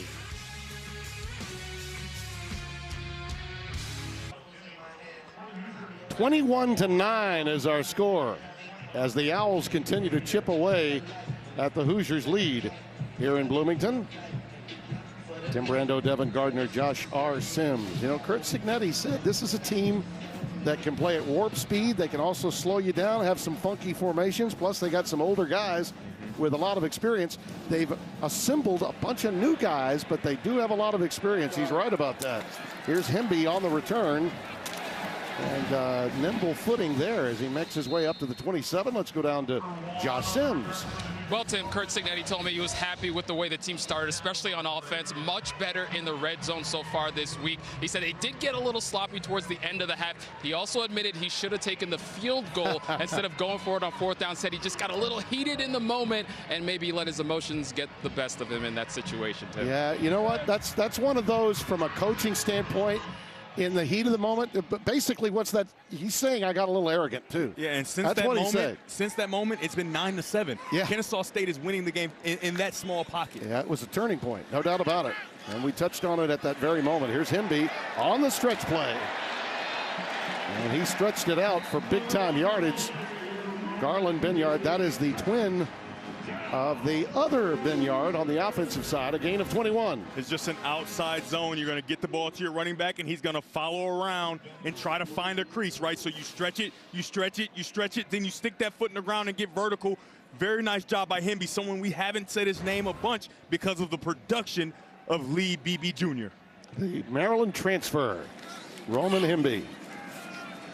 Here he goes again, a good tackle again. We talk about that shoestring capability to make a play, and Five Hamilton, number 15, did it that time. The sophomore from Stockbridge, Georgia. 7 carries, 44 yards for Roman Hemby today. That's a good collection of defenders that Mark Mattioli is working with. You talk about an incredible road to becoming a defensive coordinator at the FBS level. He has had it. He is down on the field calling his defensive plays. On 2nd and 2, a little quick hitch out to Surratt. Just enough for the first down. Caleb Alford with the tackle. So that's a first down completion, Tim, but you can see the defense starting to tighten and tighten. I'm pretty sure the Kennesaw State went into the halftime and said, listen, we cannot continue to allow these easy free access completions. And defensive coordinator Mattioli yesterday told us, hey, we have to make sure we're up in the face of these wide receivers. They gave some easy completions in the first half. You can see a lot tighter coverage there on that quick hitch.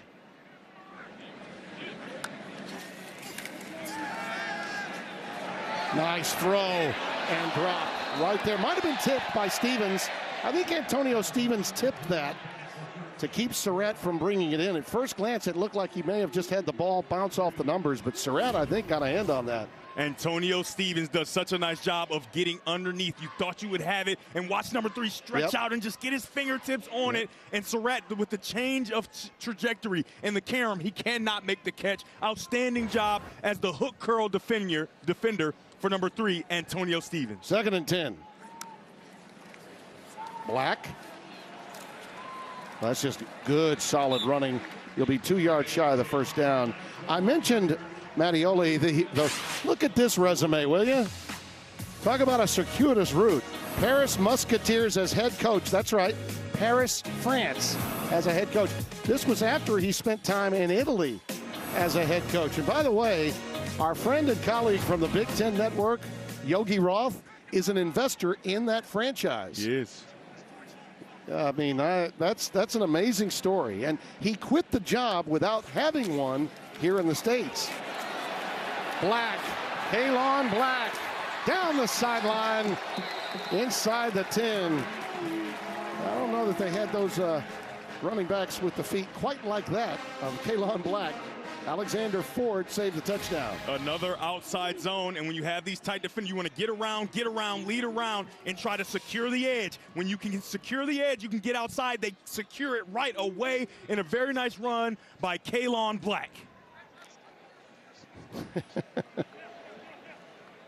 Yeah. They didn't have anybody like Kalon Black in Paris, I can tell you.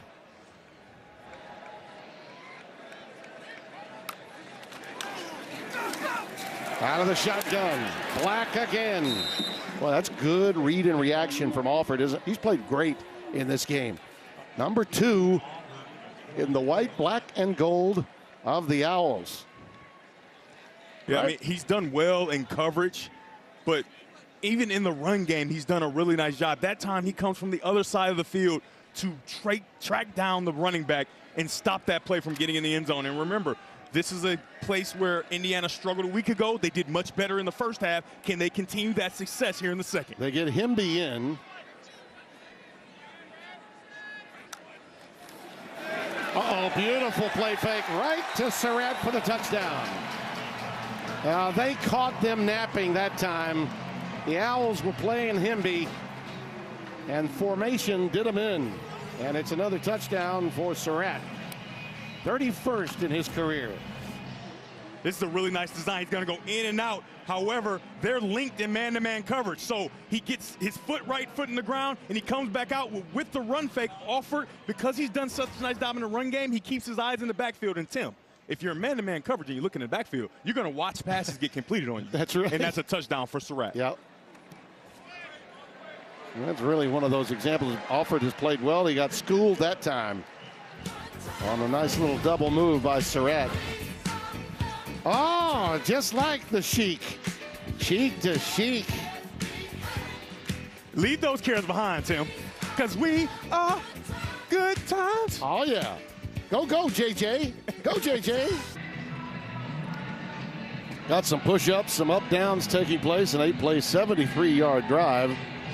A quick answer from Indiana. And Surratt on the receiving end of the touchdown. Air guitar, that's something our friend Larry the Cable Guy does a great job with. Can't wait to take you to Nebraska again to see our friend Dan Whitney, a.k.a. Larry the Cable Guy. And for you, Devin, he would be Mater. Thank you. He would be Mater. Yeah, I'm a cartoon guy. I don't know about cable and all that. I got YouTube TV, you know. Blue-collar comedy is not something that you follow very much. I got it. Yeah.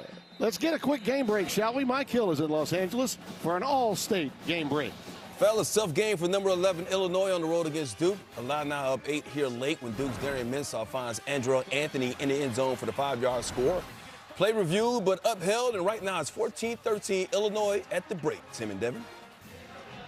This is not your grandma's Duke, by the way. Oh, no. They're very good. Oh, yeah. And Illinois, I think the game of probably the most under-anticipated that it could be an outstanding game in the Big Ten is Indiana-Illinois. Yeah. I think the winner of that game, potentially, got a real shot. Could be a shot at getting into the CFP again. Yeah, I agree. Maybe even the 4th team out of the Big Ten to get into the college football playoff. Comes a little later in the year. Well, Amari Odom is sacked. Mikhail Kamara getting through there, the defensive end. He has a tackle for loss in 30 of 37 games. All Big Ten performers, second team all Sun Belt when he was at JMU. He's one of those JMU guys that's left. They still have a good number of them, not as many as they had a year ago. But the combination of the portal acquisitions and the foundation set by these James Madison guys that came over with Cignetti, still very much the makeup of the team. Odom lets it fly through the seam to Benyard. And boy, you can see right now why he has to be the #1 target in this offense. He is dynamic. I mean, incredible anticipation by the quarterback, who before that throw was 7 of 11 for 103 yards. He just continues to show poise and the ability to get the ball driven down the field and also not make the big mistake. That's the one thing you have to guard against with a young quarterback, making that big mistake, and he just hasn't done it. I'll tell you what Haynes' defense has done today, though, Devin. Whenever they've had that big play, okay, that big play to get a first down, whenever they've decided to go quick after that, his guys have been lined up, and they've stopped him for like a 1 or 2 yard loss or a 1 or 2 yard gain. Similar to that right there. And that's kind of taken the air out from under what the speed game is supposed to be about for the Owls. Yeah, certainly. You're supposed to try to catch them off guard after those big plays, and they just haven't been able to do it with this Indiana defense. 3rd down and 9 after the loss of 1. All right, so Kennesaw State subbed, even though they don't usually do it. So now Indiana gets a chance to sub.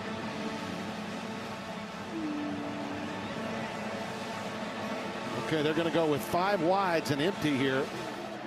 Got 10 seconds left on the play clock. They got to move quickly. It's a light box. A quarterback draw, in my opinion, it should be alive. Uh-oh, look out. That could be big. It's Ruvar. It is Lyndon Ruvar. And he fumbled it inside the 25. That's Sharp on top of it, Jamari Sharp. He stripped it. Let's see if they're going to rule him down, and it's still Kennesaw State's possession, or is it a fumble? You can see him trying to get down the field. He starts to slow him down again. It's one of those. Oh no, I think that ball is clearly out. Yeah, that's a steal. That's a straight out pilfer. Yeah, there's no indication that the forward progress was stopped or that the referees thought that it was stopped. What an outstanding play made by Jamari Sharp after giving up a big completion. I haven't seen a defender do that in a game since George Teague in 1992 did it to Lamar Thomas of Miami in the national title game. Before the ball came loose. First down. Yeah, they're going to look at it. They got to review this. Yeah. I think it's fairly clear, and when they get a chance to review it, will be fairly quick. Right, he attaches here, but the forward progress isn't truly stopped, and there's the punch right there. That ball is out clearly. They go to battle for it, and Sharp wins the battle. After review, the ball came loose. The defense recovered. It is Indiana ball, first down at the 25-yard line. That's a tough break for the young quarterback. It really is. Chris Lemaines, though, the referee gets word from replay official Gary Delaney, and Jamari Sharp. I'm telling you, you ever not? I know this was before your time, but I've never seen a play like that when the ball never hit the ground. He just literally took it, punched it out, a.k.a. Peanut Tillman-like, right? And then he grabbed the ball and recovered it on his own as he hit the ground. Hey, Tim, I have no idea who you're talking about, but I'm going to trust you. I'm going to trust you. Trust me. Lamar Thomas was a heck of a I know receiver Peanut at the Tillman, U. but you know, the other guy, I'm not sure. George Teague was a whale of a defender at Alabama. For brother Oliver and Gene Stallings when they won the national title. Coming the other way on the reverse, Omar Cooper. Look out. He stayed in bounds. Omar, 75 and a touchdown.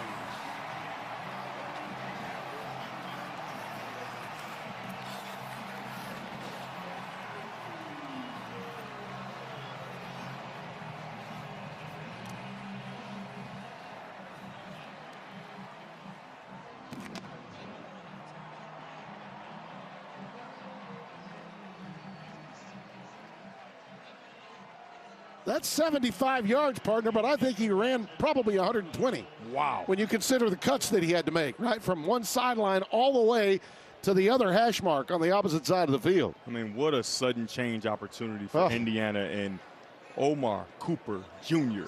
makes them pay. Talk about a 14-point swing potentially after that great completion Odom had. Cooper, 2 touches today, 115 yards and 2 touchdowns. Started with the pilfer. Look at this by Sharp. I mean, that is grand larceny, ladies and gentlemen. He stole it. That's not just a steal, it's grand larceny. And then Coop takes it to the house. Hello, how do you do? 35-9, and let's take a look at a magnificent play here, Devin. After the kick, we'll do it, as we have the opening kick after the touchdown. Cody Jones is awaiting.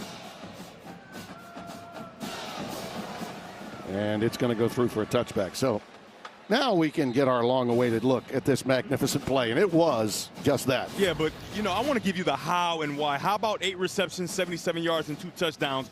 Surratt. Take a look at what he does. If he doesn't make this block and secure the edge, this play never gets going. It never gets started. When you have a reverse like this, you got to first get it started. He does that, and the rest is all Omar Cooper Jr. down the field for a touchdown. You know, I thought he had slipped and maybe gassed a little bit for a second there after he slipped when he made that cut, but he had the afterburners on to get it into the end zone. That was a long haul. It was more than 75 yards, which statistically it'll stay at. Chase Belcher stopped again behind the line by Isaiah Jones. And that's the 13th tackle for loss for this Indiana defense. They've done a nice job of living in the backfield of Kennesaw State. And Tim, you talked earlier about the empathy you felt for Dexter Williams. Mm-hmm. How about Amari Odom? He does everything right. He makes the appropriate throw. Oh, yeah. It's a conversion. It's going to be a big play. Maybe go down and score at least a field goal. Yeah. And the ball's taken away in a touchdown on the very next play. And you could see how despondent he was after turning it over. That pass is caught by Christian Moss. He has been the most targeted and really most productive of the receivers in this afternoon's game. Kellen Wyatt making the tackle. And Amari Odom was dejected, obviously, but take a look at him continue to play, continue to make throws, and he continues to hit his favorite target on the day, Christian Moss, who comes into today without a reception. Well, nothing but good can come from this game, even in defeat for Kennesaw State. Let's face it, this is a big payday for them as a Conference USA school, playing in the Big Ten on the road. And if they can find their character offensively, they'll be all the better for it. As we say it, the pass is behind the receiver, and Lou Moore takes it out of the air for the pick. Tim? And the blitz is on. We talked about it. I learned just something. Tips and overthrows. Say it with me.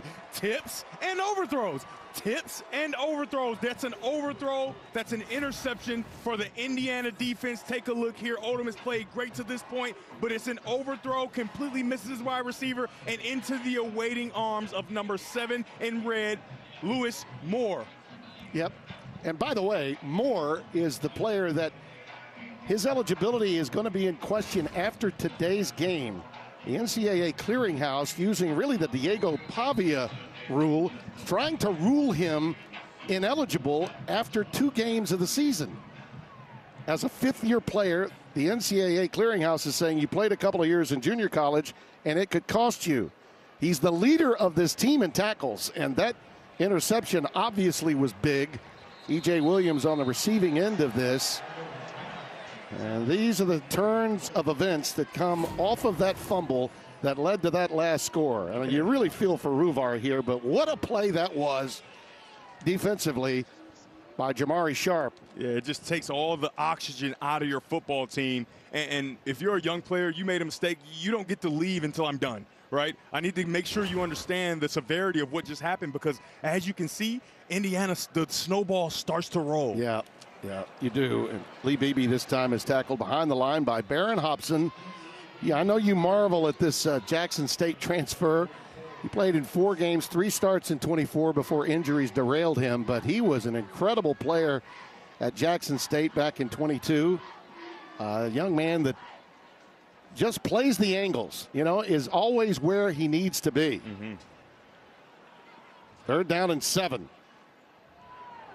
Critical defensive sequence here for Kennesaw State to kind of hang around.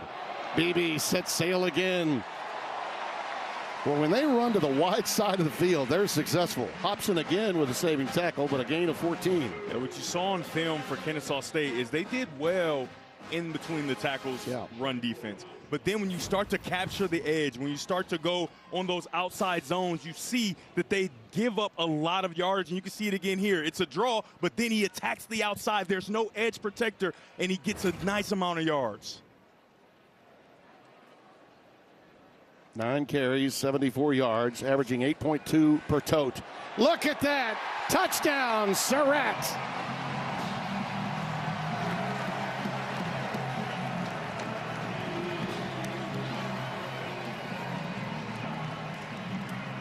Well, that was a coverage bust for Mark Mattioli's defense. No question about that. 3rd touchdown today for Elijah Surratt. And Fernando Mendoza is really seeing every single picture clearly. He understands exactly what Kennesaw State is trying to do to him in the pass game, and he's taking advantage at every turn. And after being really on a bit of a roll at the end of the first half, to start the second, cutting it to 12, now the blitz is on. Turnover here and there, and the home team starts piling it up. 35-point favorite, now up by 33. Welcome back to Bloomington, where the lead has ballooned for Indiana to 33. But let's take a look at that last play. This post route should be dead, and this is just a testament to how well that Mendoza's seeing it. Now, you're going to see that the safety is supposed to be in the middle, but he sees that a player is moving into a different area, so he takes him, and now you've got Surratt, who's going to be able to run right past him for a touchdown. The play should have been dead. You shouldn't be able to throw a post with the middle safety, but because of what the safety did, Mendoza saw it and made the play. Yeah, you had 3 defenders in one spot, and the middle was wide open. College football continues next on FS1. Middle Tennessee's going to be taking on Wisconsin. And by the way, our friend Spencer Tillman and company will be on hand. Look forward to hearing them. Then later it's Georgia Southern versus USC at 7:30 Eastern Time, 4:30 Pacific, right here on FS1. I think. What do you think? What do you think the chances are a trip to Naples 15 is in their future? Love a little Naples 15. Ooh, man. boy, one of the great Italian restaurants you'll find at Camp Randall. A lot of singing in there. Yeah, too. Indeed. Chase Belcher stopped in his tracks again. Eric Collins and Spencer Tillman will have that game for you as soon as we're done. Lewis Moore again in there to make the stop on Belcher, and another tackle for loss. That's 14 and counting now for the Hoosiers defense of Coach Bryant Haynes. Yeah, I don't think the audience knows how good of a singer you are when you're in those Italian restaurants, you know. There's a little rat pack inside yours truly. Yeah. Chase Belcher remains the setback for Amari Odom, who's gone all the way since the 3rd offensive series of the afternoon. Yeah. He's been exceptional, and if you're Kennesaw State, I understand staying with the run game and believing in it, but this is not the time, right? You got to try to chip away at this lead if you have any chance of trying to make it close. That old saying, even in blowouts, right? 2 or 3 plays will tilt a game one way or the other. Well, with that fake clap, you understand what the coverage is trying to do to you, so you're going to get clear coverage at the top, man-to-man. You got an isolated wide receiver, and that's usually where you want to go in this type of coverage, but Indiana changes it. Backside pressure. Oh, look at Odom spin out of that. Spin, baby, spin. And now he just has to unload it. Incomplete. What a nice job by Bryant Haynes, the defensive coordinator for Indiana. Young quarterback gives a fake clap, they show the coverage, and then they change it at the snap. And when they change it, Odom doesn't know where he wants to go with the football. He does a nice job of eliminating a sack and trying to get outside and make a play and doing the smart thing, throwing it away. Great job by all parties involved, both Indiana and Kennesaw State. Hosea Wheeler, the defensive tackle that played more of an in position that time, with a smooth move, right? Coming from the outside in with his bull rush. And Hewitt gets away the punt under some pressure. Brady back deep calls for the fair catch, and he'll just let it roll after a relatively short punt. And let's go down to Josh Sims. Josh? Well, guys, Curt Cignetti is a guy that's all about efficiency when it comes to practices during the week. Don't expect those practices to be 2 hours. He wants to get in, get out, get his work done. Cignetti comes in early so the staff doesn't have to, and he doesn't expect his staff to stay late. They get the work done, they go home. All about efficiency. Devin, how would you like that? No 2-hour practices. Get it done early. I mean, Josh, I'm just telling you. I would do the extra work, right? I would get on my iPad and watch film. However, not having to be on my feet and run around and practice sweating, stinking, I would be ecstatic. Yeah, like a producer that doesn't want to rehearse. It's Nirvana. Oh, no, Tim. You know I got to rehearse. I got to rehearse as Mendoza tries to get on the outside with pressure and throws the ball away. He just gets like rid of it. It'll be 2nd and 10. Garland Binyard was coming in with the pressure from the Will linebacking spot. The brother of Gabriel, who's a sack master. Both of these guys have been stalwart performers in their careers. Roman Hemby is the setback. 3 wides against a 4-man front on 2nd and 10. Even though Indiana is up, don't expect them to take advantage of these low safeties. Oh, yeah. There you go. Hemby. Yeah, that's a first down and then some. Inside the 45 to the 43-yard line of Kennesaw State. Think about it. Roman Hemby is fairly fresh. Remember, that first half, he didn't really do a bunch. And he's getting out there and getting to the second level and making those low safeties miss, creating explosive plays. It's an outstanding committee of backs. I mean, it really is. Mendoza with all kinds of time. Dumps it to Hemby underneath. Look at this. Like a pinball bouncing off defender after defender. You love to see the chess match, right? We talked about those low safeties. Well, on that play, Kennesaw State backs them up, but a play was called to try to get behind them. Well, it's not there. So what do you do if you're Fernando Mendoza? You find the running back, and he does a nice job there, and it's another big game for Roman Hemby. Outstanding job of just moving over to your right just a little bit, getting a nice throw to Hemby, and Hemby does the rest. Hemby now his 28th straight game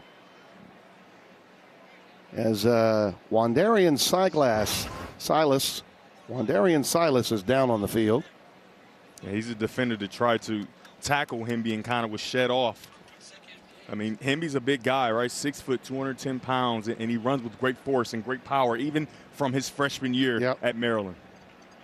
Hemby is adding to his tote board. 28 consecutive games, by the way, with a catch for that running back. Yeah, you can see right now he's coming in the screen, trying to make a hit on Hemby. He kind of shrugs him off. And remember, we covered a running back last season that they said it was like a BB hitting a tank when defenders would run into him. Not saying that Hemby is quite that just yet. Not quite Ashton Genty. Not quite, but that's exactly what it looked like all season last year. It's good to see him off and walking off the field on his own power. I had to chuckle at Kurt Cignetti. Okay, kid's hurt. Let's get him off the field. We need to go. Oh, that's a Pittsburgh guy if I ever saw one. Yep. I remember I got stories to tell you about coaches in those situations. We got tempo going here. Let's go. Kalon Black in the game. The old man in black, Jerry Glanville, used to be that way. With an injured player, close to the sidelines. Okay, we're concerned about him. We're going to check him. Let's get him off the tarmac. We got another airplane to fly. Oh, boy. Defense has been the order of the day. Talk about a pickpocket act. You could do a lot of time for that kind of steal, Indiana or otherwise. The score by quarter is really, in a lot of ways, Devin, not indicative of the competitive nature of the second half. The red zone offense, though, that tells you the story. 100%. Today, they're 5 of 5, and you add to that the unfortunate turnovers and the ability to make them pay with those turnovers. Indiana has taken command of this game. And right over the middle for the touchdown to Charlie Baker. Charlie Becker on the receiving end, the sophomore from Nashville, Tennessee. That was too easy. You got a flag down. Yeah, we do have a marker down, so we'll have to check it. Hold everything. Pass interference. Offense, number 6. 15-yard penalty. Second down. Did we get a rub here? I believe we may have. A little bit of an illegal rub. Yeah, LeBron Bond, number 6, the freshman from Norfolk. You got to play through. It's a well-designed play, and this is he's blocking. It's an RPO, and he thinks it's a run play, and it's so minimal. Yeah. Such a minimal touch. However, by the letter of the law, it technically is pass interference because that is now a pass play because he didn't hand it off. Cignetti's trying to figure out what did you do? When he sees it, I'm sure he's gonna be okay. Yeah, he'll know it was a little ticky-tack. Yeah. 2nd and 22 for Mendoza. And there's Holden Stays, another one of those tight ends. Senior out of Atlanta, Georgia. Another bit of a difference maker. In 24 at Tennessee. He had 15 catches for 131 yards. Another one of those guys that you pick up in the portal and you make a stand with.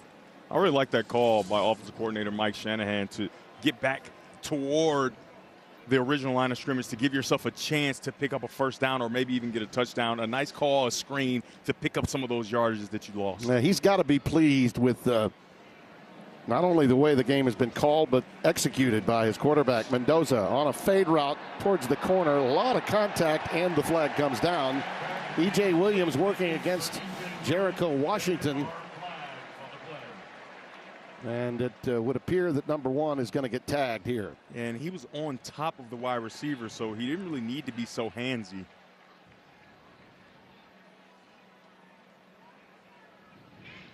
Pass interference. Defense, number 1. 15-yard penalty. Automatic first down. Yeah, he's a pretty effective corner to be so slight of size as he is. Yeah, you can see he's on top of the wide receiver, but he just gets his hands all over him. Just stay in phase and keep your hands off, and you actually might have an opportunity at an interception. I don't love the call, honestly, because they're both touching each other, but, you know, the referee saw it differently. I don't think Coach Mack does either.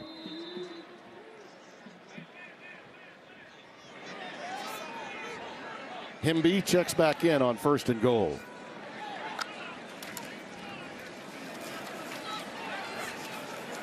Trying the left side. I tell you, that's a physical group up there. Yeah. Aaron Hobson helping out, but that forward wall has been stout today. I'm impressed with Daniels, Watkins, Patterson, and Dunlap. And remember what I talked about, Tim. The inside running game hasn't been as productive as that outside running game. Those inside guys you just named, very stout. They understand leverage. But on the outside, they just aren't able to have the athletic ability to run those plays down, and Indiana has had great success. Yeah, they've not been able to set the edge, have they? No. MB remains the setback out of the shotgun. Mendoza's pass is caught. This time EJ for the payday. Touchdown, Williams.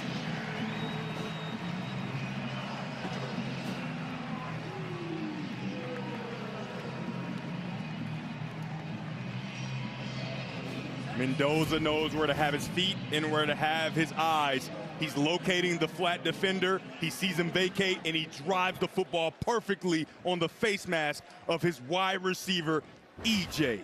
Williams Jr. Now, the Clemson transfer has been very effective today. His most productive season came in his freshman year there. A consensus 4-star recruit and somebody that can make some really big plays for Indiana if they are to contend in the Big Ten. 4th touchdown of the game. 4th game ever for Mendoza to have that many in one outing.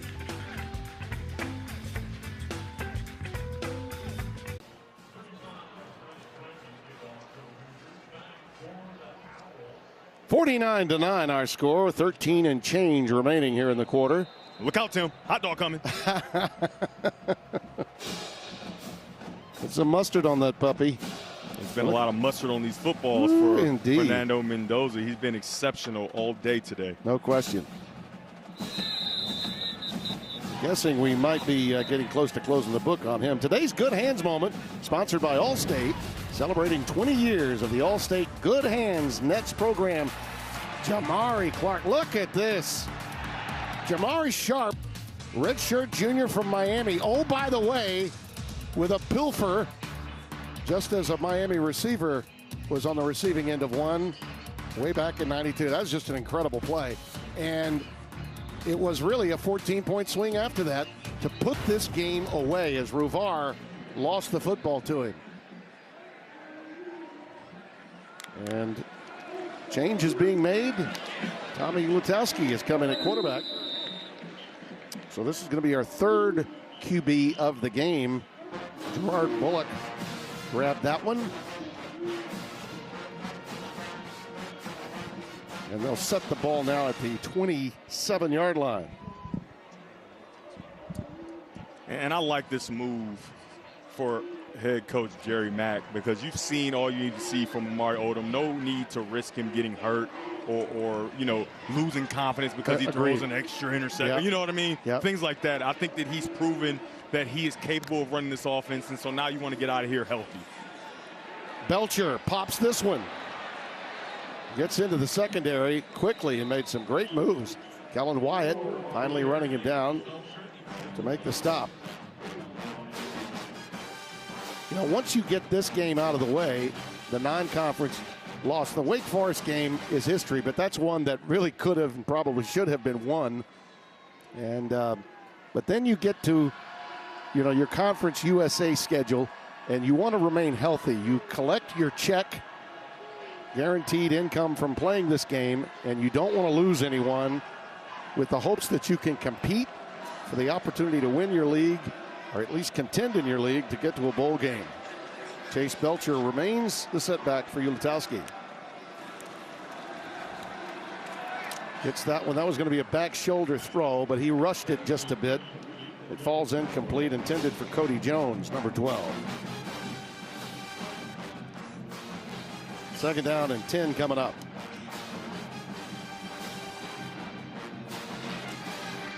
There's a part of me, though, partner, I have to mention it, that really does feel that empathy for Dexter Williams. The fact that he's not getting any playing time now. Granted, it is mop-up time to some extent. But I just wonder what may be going through his mind right now.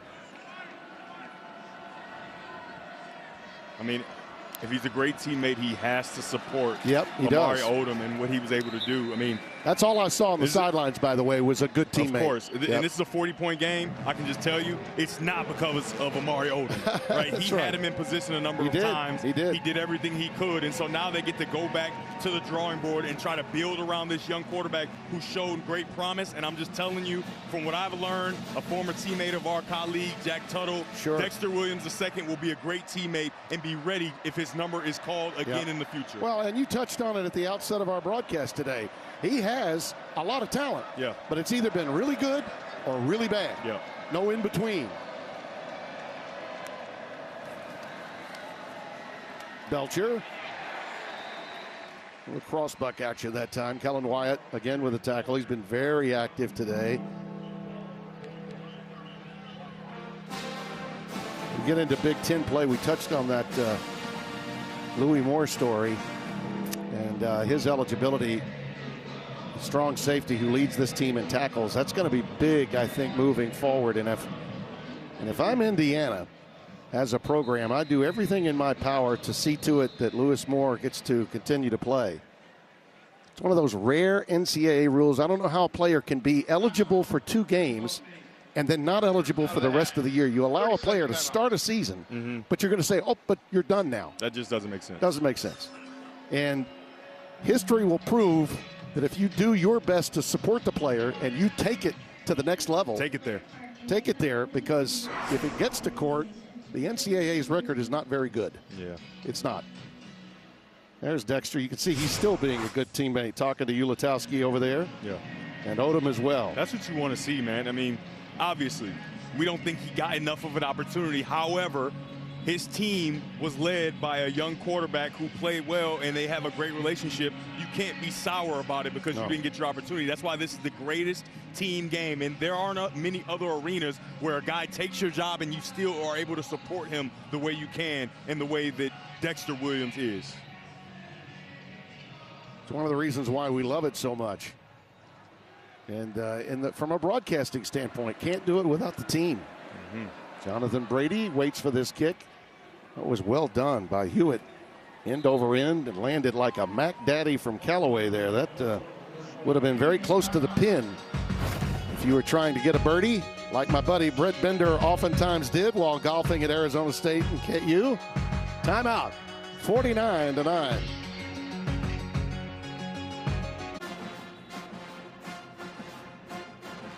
Fernando's got a brother, Alberto, that made it over to Indiana as well. He's a freshman phenom. We saw him before the game down on the field. It was really cool to see the two of them throwing it. It was almost like a cloning. They look so similar out there. Yeah, when I saw him in the weight room, I said, are you Mendoza? You know I do my lift. Yeah. I said, are you Mendoza? He's like, well, I'm Kinda. a Mendoza. Yeah. Not the Mendoza you may be thinking about, but I'm working hard every day, and I hope that I can learn from my brother. It's been really cool having him. Our parents don't have to go to 2 separate arenas. I can learn from my brother, and then hopefully I can be the quarterback here one day. By the way, talking to Curt Cignetti is so refreshing when discussing the quarterback position historically for him as a head coach. Here's BB taking the handoff from Fernando. But it seems that no matter what the questions are, at the end of whatever season when he has the new quarterback, they're the player of the year. Yeah, this isn't the first time there were skeptics after a first game for quarterbacks, right? Let's go through the list. NFL for Ben DiNucci, right? Everybody remembers that name. And Ben DiNucci's a free agent right now, but he's been in the NFL. Cole Johnson, All-American. Todd Centeio, Player of the Year. Jordan McLeod, Player of the Year. And Curtis Rourke, the latest NFL invite to the Combine. And with the 49ers currently, now Mendoza clearly showing that he understands, and you can see it on full display right there. Charlie Becker on the receiving end up to the 45-yard line.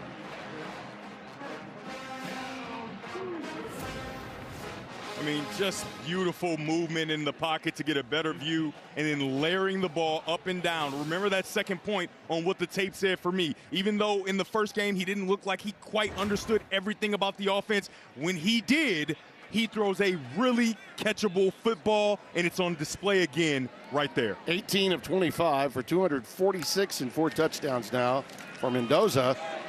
Lee Beebe. Oh, talk about escapability. My goodness. The old spin, baby, spin coming into play on this run. Hey, you can see him getting downhill, and then he puts both feet down and whoop, whoop, reverse. Gets around and picks up a few more yards. I mean, BB, like I talked about earlier in the game, since the fumble a week ago, has been exceptional, and they're really leaning into his ability. Not bad for an original walk-on wide receiver at UAB, Man, huh? tell me about it. Man, 95 yards for him this afternoon. Mendoza buying some time and now decides to tuck it and run. Good idea. Cignetti not happy with that late tackle. Flag comes down. And by the way, that's one of the reasons I'm a little surprised that Fernando's still in there. Similar to Kennesaw State. They want to get out healthy. For Indiana, you want to get out here unscathed. Yes, we are. Late hit. Personal foul. Late hit out of bounds. Defense, number 4. 15-yard penalty. First down. So Alexander Ford, who's been playing catch-up a lot, trying to make some tackles. You know, I think a lot of guys when they're at that side of the field, maybe they don't know exactly where they are, but you know what? He should have known. And oh, by the way, look who's come into the game after that play. You'd think that Curt Cignetti was listening to us. A spitting image of the guy you just saw who played so well, Alberto Mendoza. Like I talked about, the conversation with him while I'm getting my workout in, and he walks in, and I'm thinking he's the starting Mendoza. Right. He said, well, you know, not quite, but I am looking forward to one day getting a chance to be the starting quarterback, and he gets an opportunity to play today. His parents are here, and how cool is that, right? And he said it's been amazing. He gets to learn from his older brother who came to his school, right? And if he continues to work hard, he may have an opportunity. Just an outstanding story. Yeah. And I'm sure the parents are in the stands right now just glowing with joy. By the way, the last time he actually played in a game was a year ago on this very date. Wow. Okay. Against Western Illinois. Black down to the 5. Hamilton making the stop.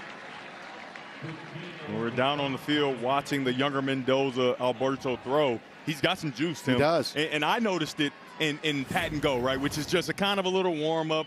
As we take a look at Black make a move, he gets into the line of scrimmage, presses the hole, and then sticks that foot in the ground and just continues to go straight for a nice game. But I saw it in the pat and go, right, which is just a little lofting warm-up throws, but it looked nice. And then I turned away, and Jack Tuttle said, oh, listen, he threw routes on air. He's got a cannon. Good penetration that time by Mylan Jones, number 29. Safety coming up, senior out of Marietta, Georgia. And so, Tim, we know he can throw it, but can he run it like his brother? Right now, we're obviously, Fernando Mendoza is not breaking the bank, but he makes plays when he has the opportunity with his legs. Does Alberto Mendoza have that same ability? Yeah, it's maybe we'll see it here. Yeah, we could. Second and goal with Black remaining in the game. You got trips now to the top of your screen. Sort of mini teacup formation. And they go the opposite way for the touchdown to Becker. What a great call by Mike Shanahan and a tremendous throw. Did you call that a pat and go? No. Pat and go. I mean, he did pat it once, but that was perfectly placed. Maybe we could use pat and go for that. Yeah, I mean, look at that. I just talked about how good of a thrower he looked like on the field, but now he puts it on full display. Oh, man. Perfectly placed ball, nice and high on the fade route, and way to sky up by Charlie Becker, number 80 in red for the touchdown.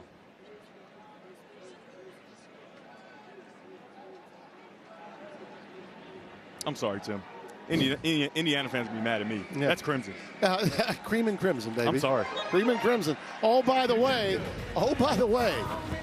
we may have to redefine in sports the Mendoza line. Okay? Yeah. There's an all-new Mendoza line in college football. Whether it's Alberto, they'll be there. Or Fernando, you look marvelous. They'll always be around. Lamas Mendoza. Yeah.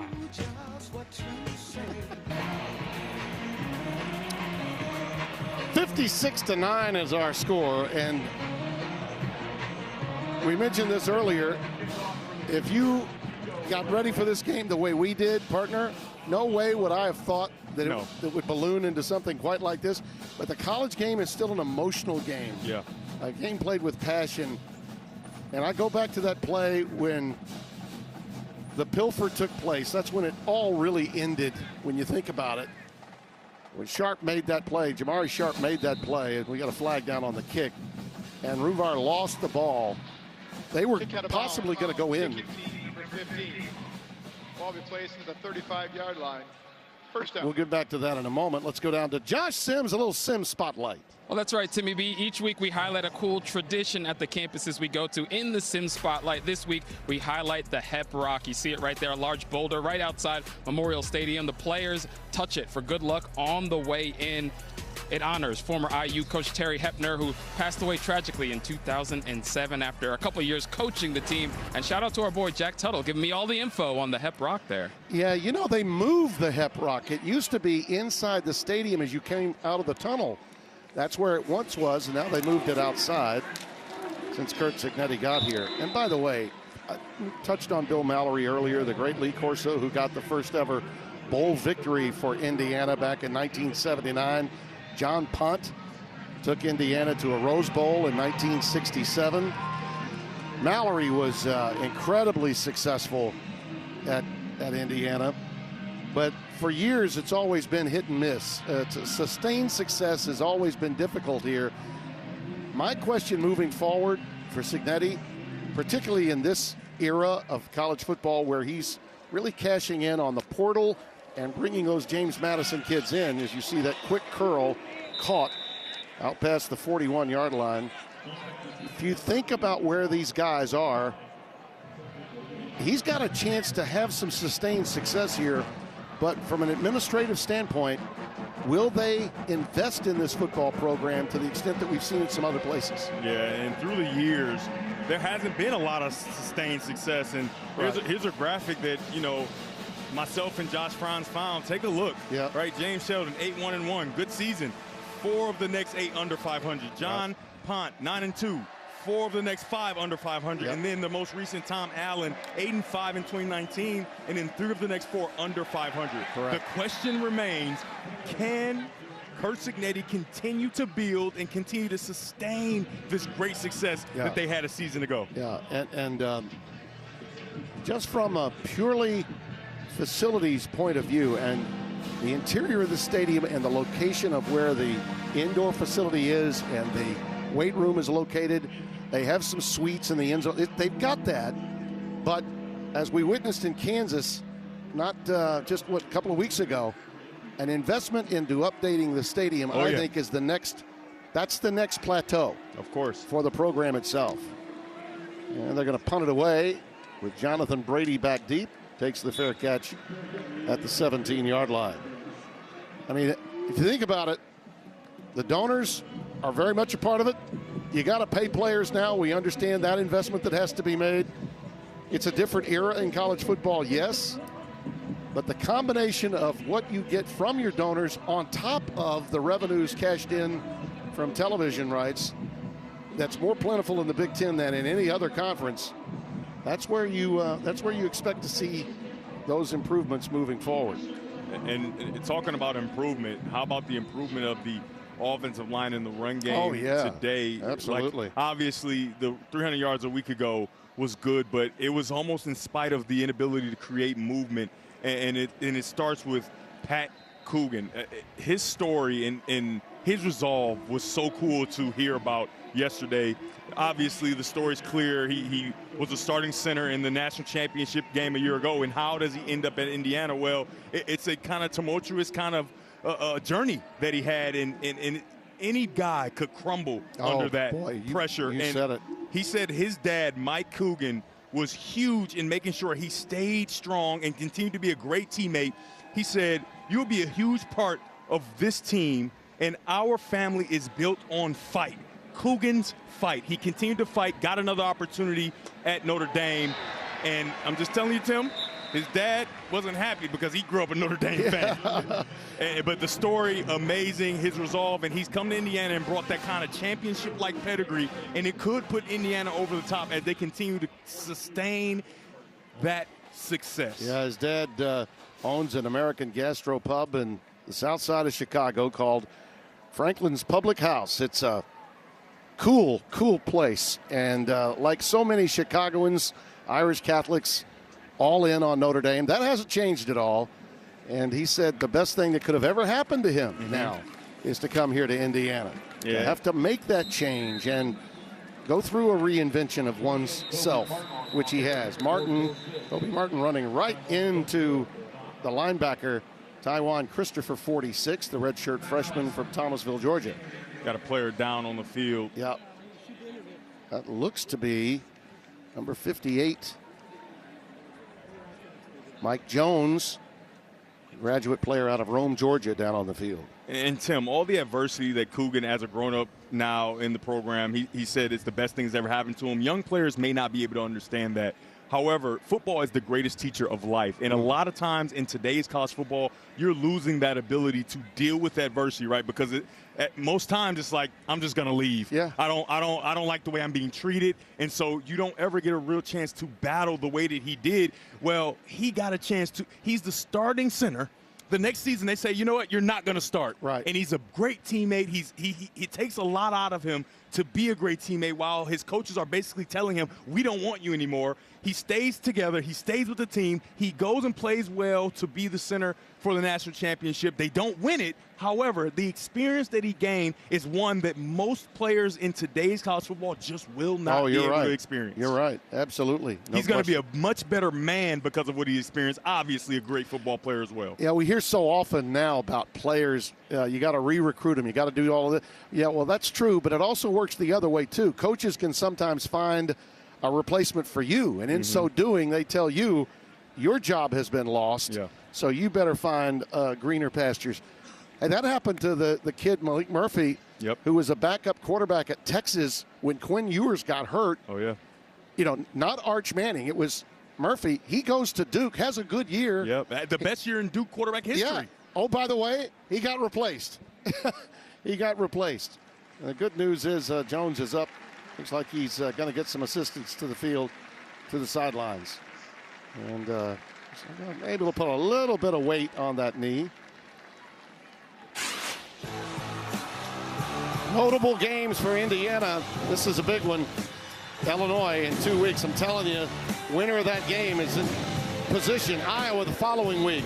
Then to Eugene in November, a trip to State College to take on Penn State. I don't think anybody's going to be able to say that in-conference schedule is easy for Indiana this year. No, it's not.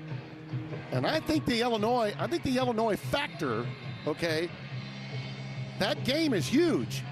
And as for the non-conference conversation, let's temper some of that noise coming from my part of the country. They played 9 conference games. Where's your in part this of the league. country? We want to be clear. I know everybody knows where Timmy B is, but where's the part of the country? I worked hard to get rid of my South in the mouth, but I love the South. All okay? right. I worked hard to get rid of it. All right, now go on. But the reality is, they're going to go to 9 in the SEC. Greg Sankey did get the memo. They're finally going to go play 9 games beginning next year. But that being said, I don't want to hear it now. When you're playing FCS teams in November, SEC, shut it up now. And that's the 2-minute timeout, Tim. And it's a good thing. You got me on a roll here.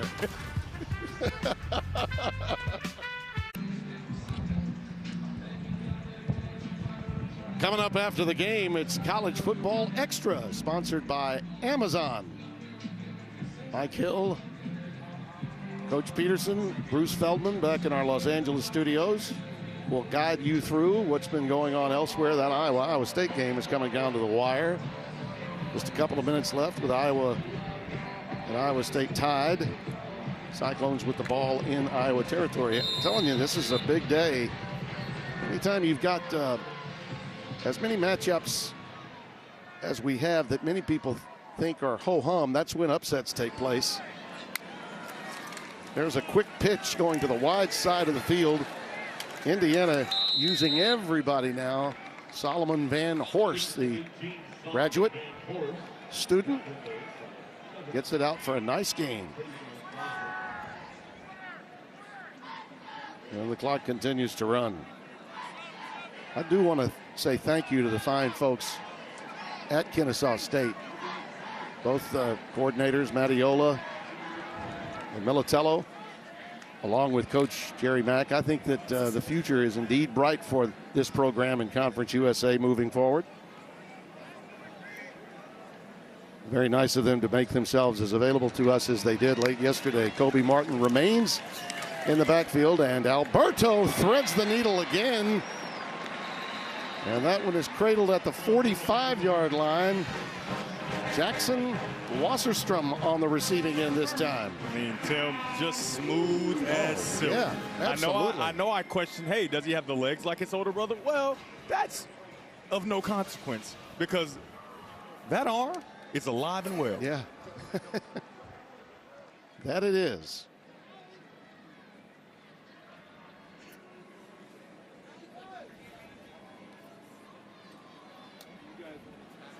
And I couldn't imagine being on the sideline after playing so well and then seeing your little brother who you grew up with and who actually has your face on the field making plays just like you did all day. By the way, enjoyed it, my friend. Next week, we get to go to Lubbock. Oh, yeah. We get to see Texas Tech. I can't wait to see some of the changes they've made. Talk about a spending spree. Yeah. They've had one, and they got a quality team in the Big 12. That's a team, I think, it's going to be around at the end of the season for Joey McGuire to be a part of that Big 12 race, along with Arizona State, Iowa State, so many other teams in that very balanced league. Jack Tuttle did a great job for us, former Indiana and Michigan quarterback, working alongside Devin. My guys, Brett Bender spotting, Scott Alexander with our content coordination, Michael Barshop, our broadcast manager on site here, with Jake Jolivet and Dustin Dente calling the shots. 56-9 is our final. That'll do it for us, and we're going to get you back to the studio in Los Angeles, where Sarge is standing by to take us through College Football Extra. Fellas, we enjoyed it here from Bloomington to you in LA. All right, Timmy B, another Big Ten team getting ready to go. Danny O'Neal, who filled in for the injured Billy Edwards Jr. last week, getting ready to go. The transfer from San Diego State filled in nicely, trying to do the same as Wisconsin, trying to go to 2-0 on the season against Middle Tennessee State next year on the FS1. So we welcome you to the FS1 College Football Extra, sponsored by Amazon. Everything for every fan on Amazon, and we are everybody's here right now. Coach Chris Peterson, Bruce Feldman, Mike Hill hanging out with you. Indiana getting off to a 2-0 start, their first back-to-back 2-0 start.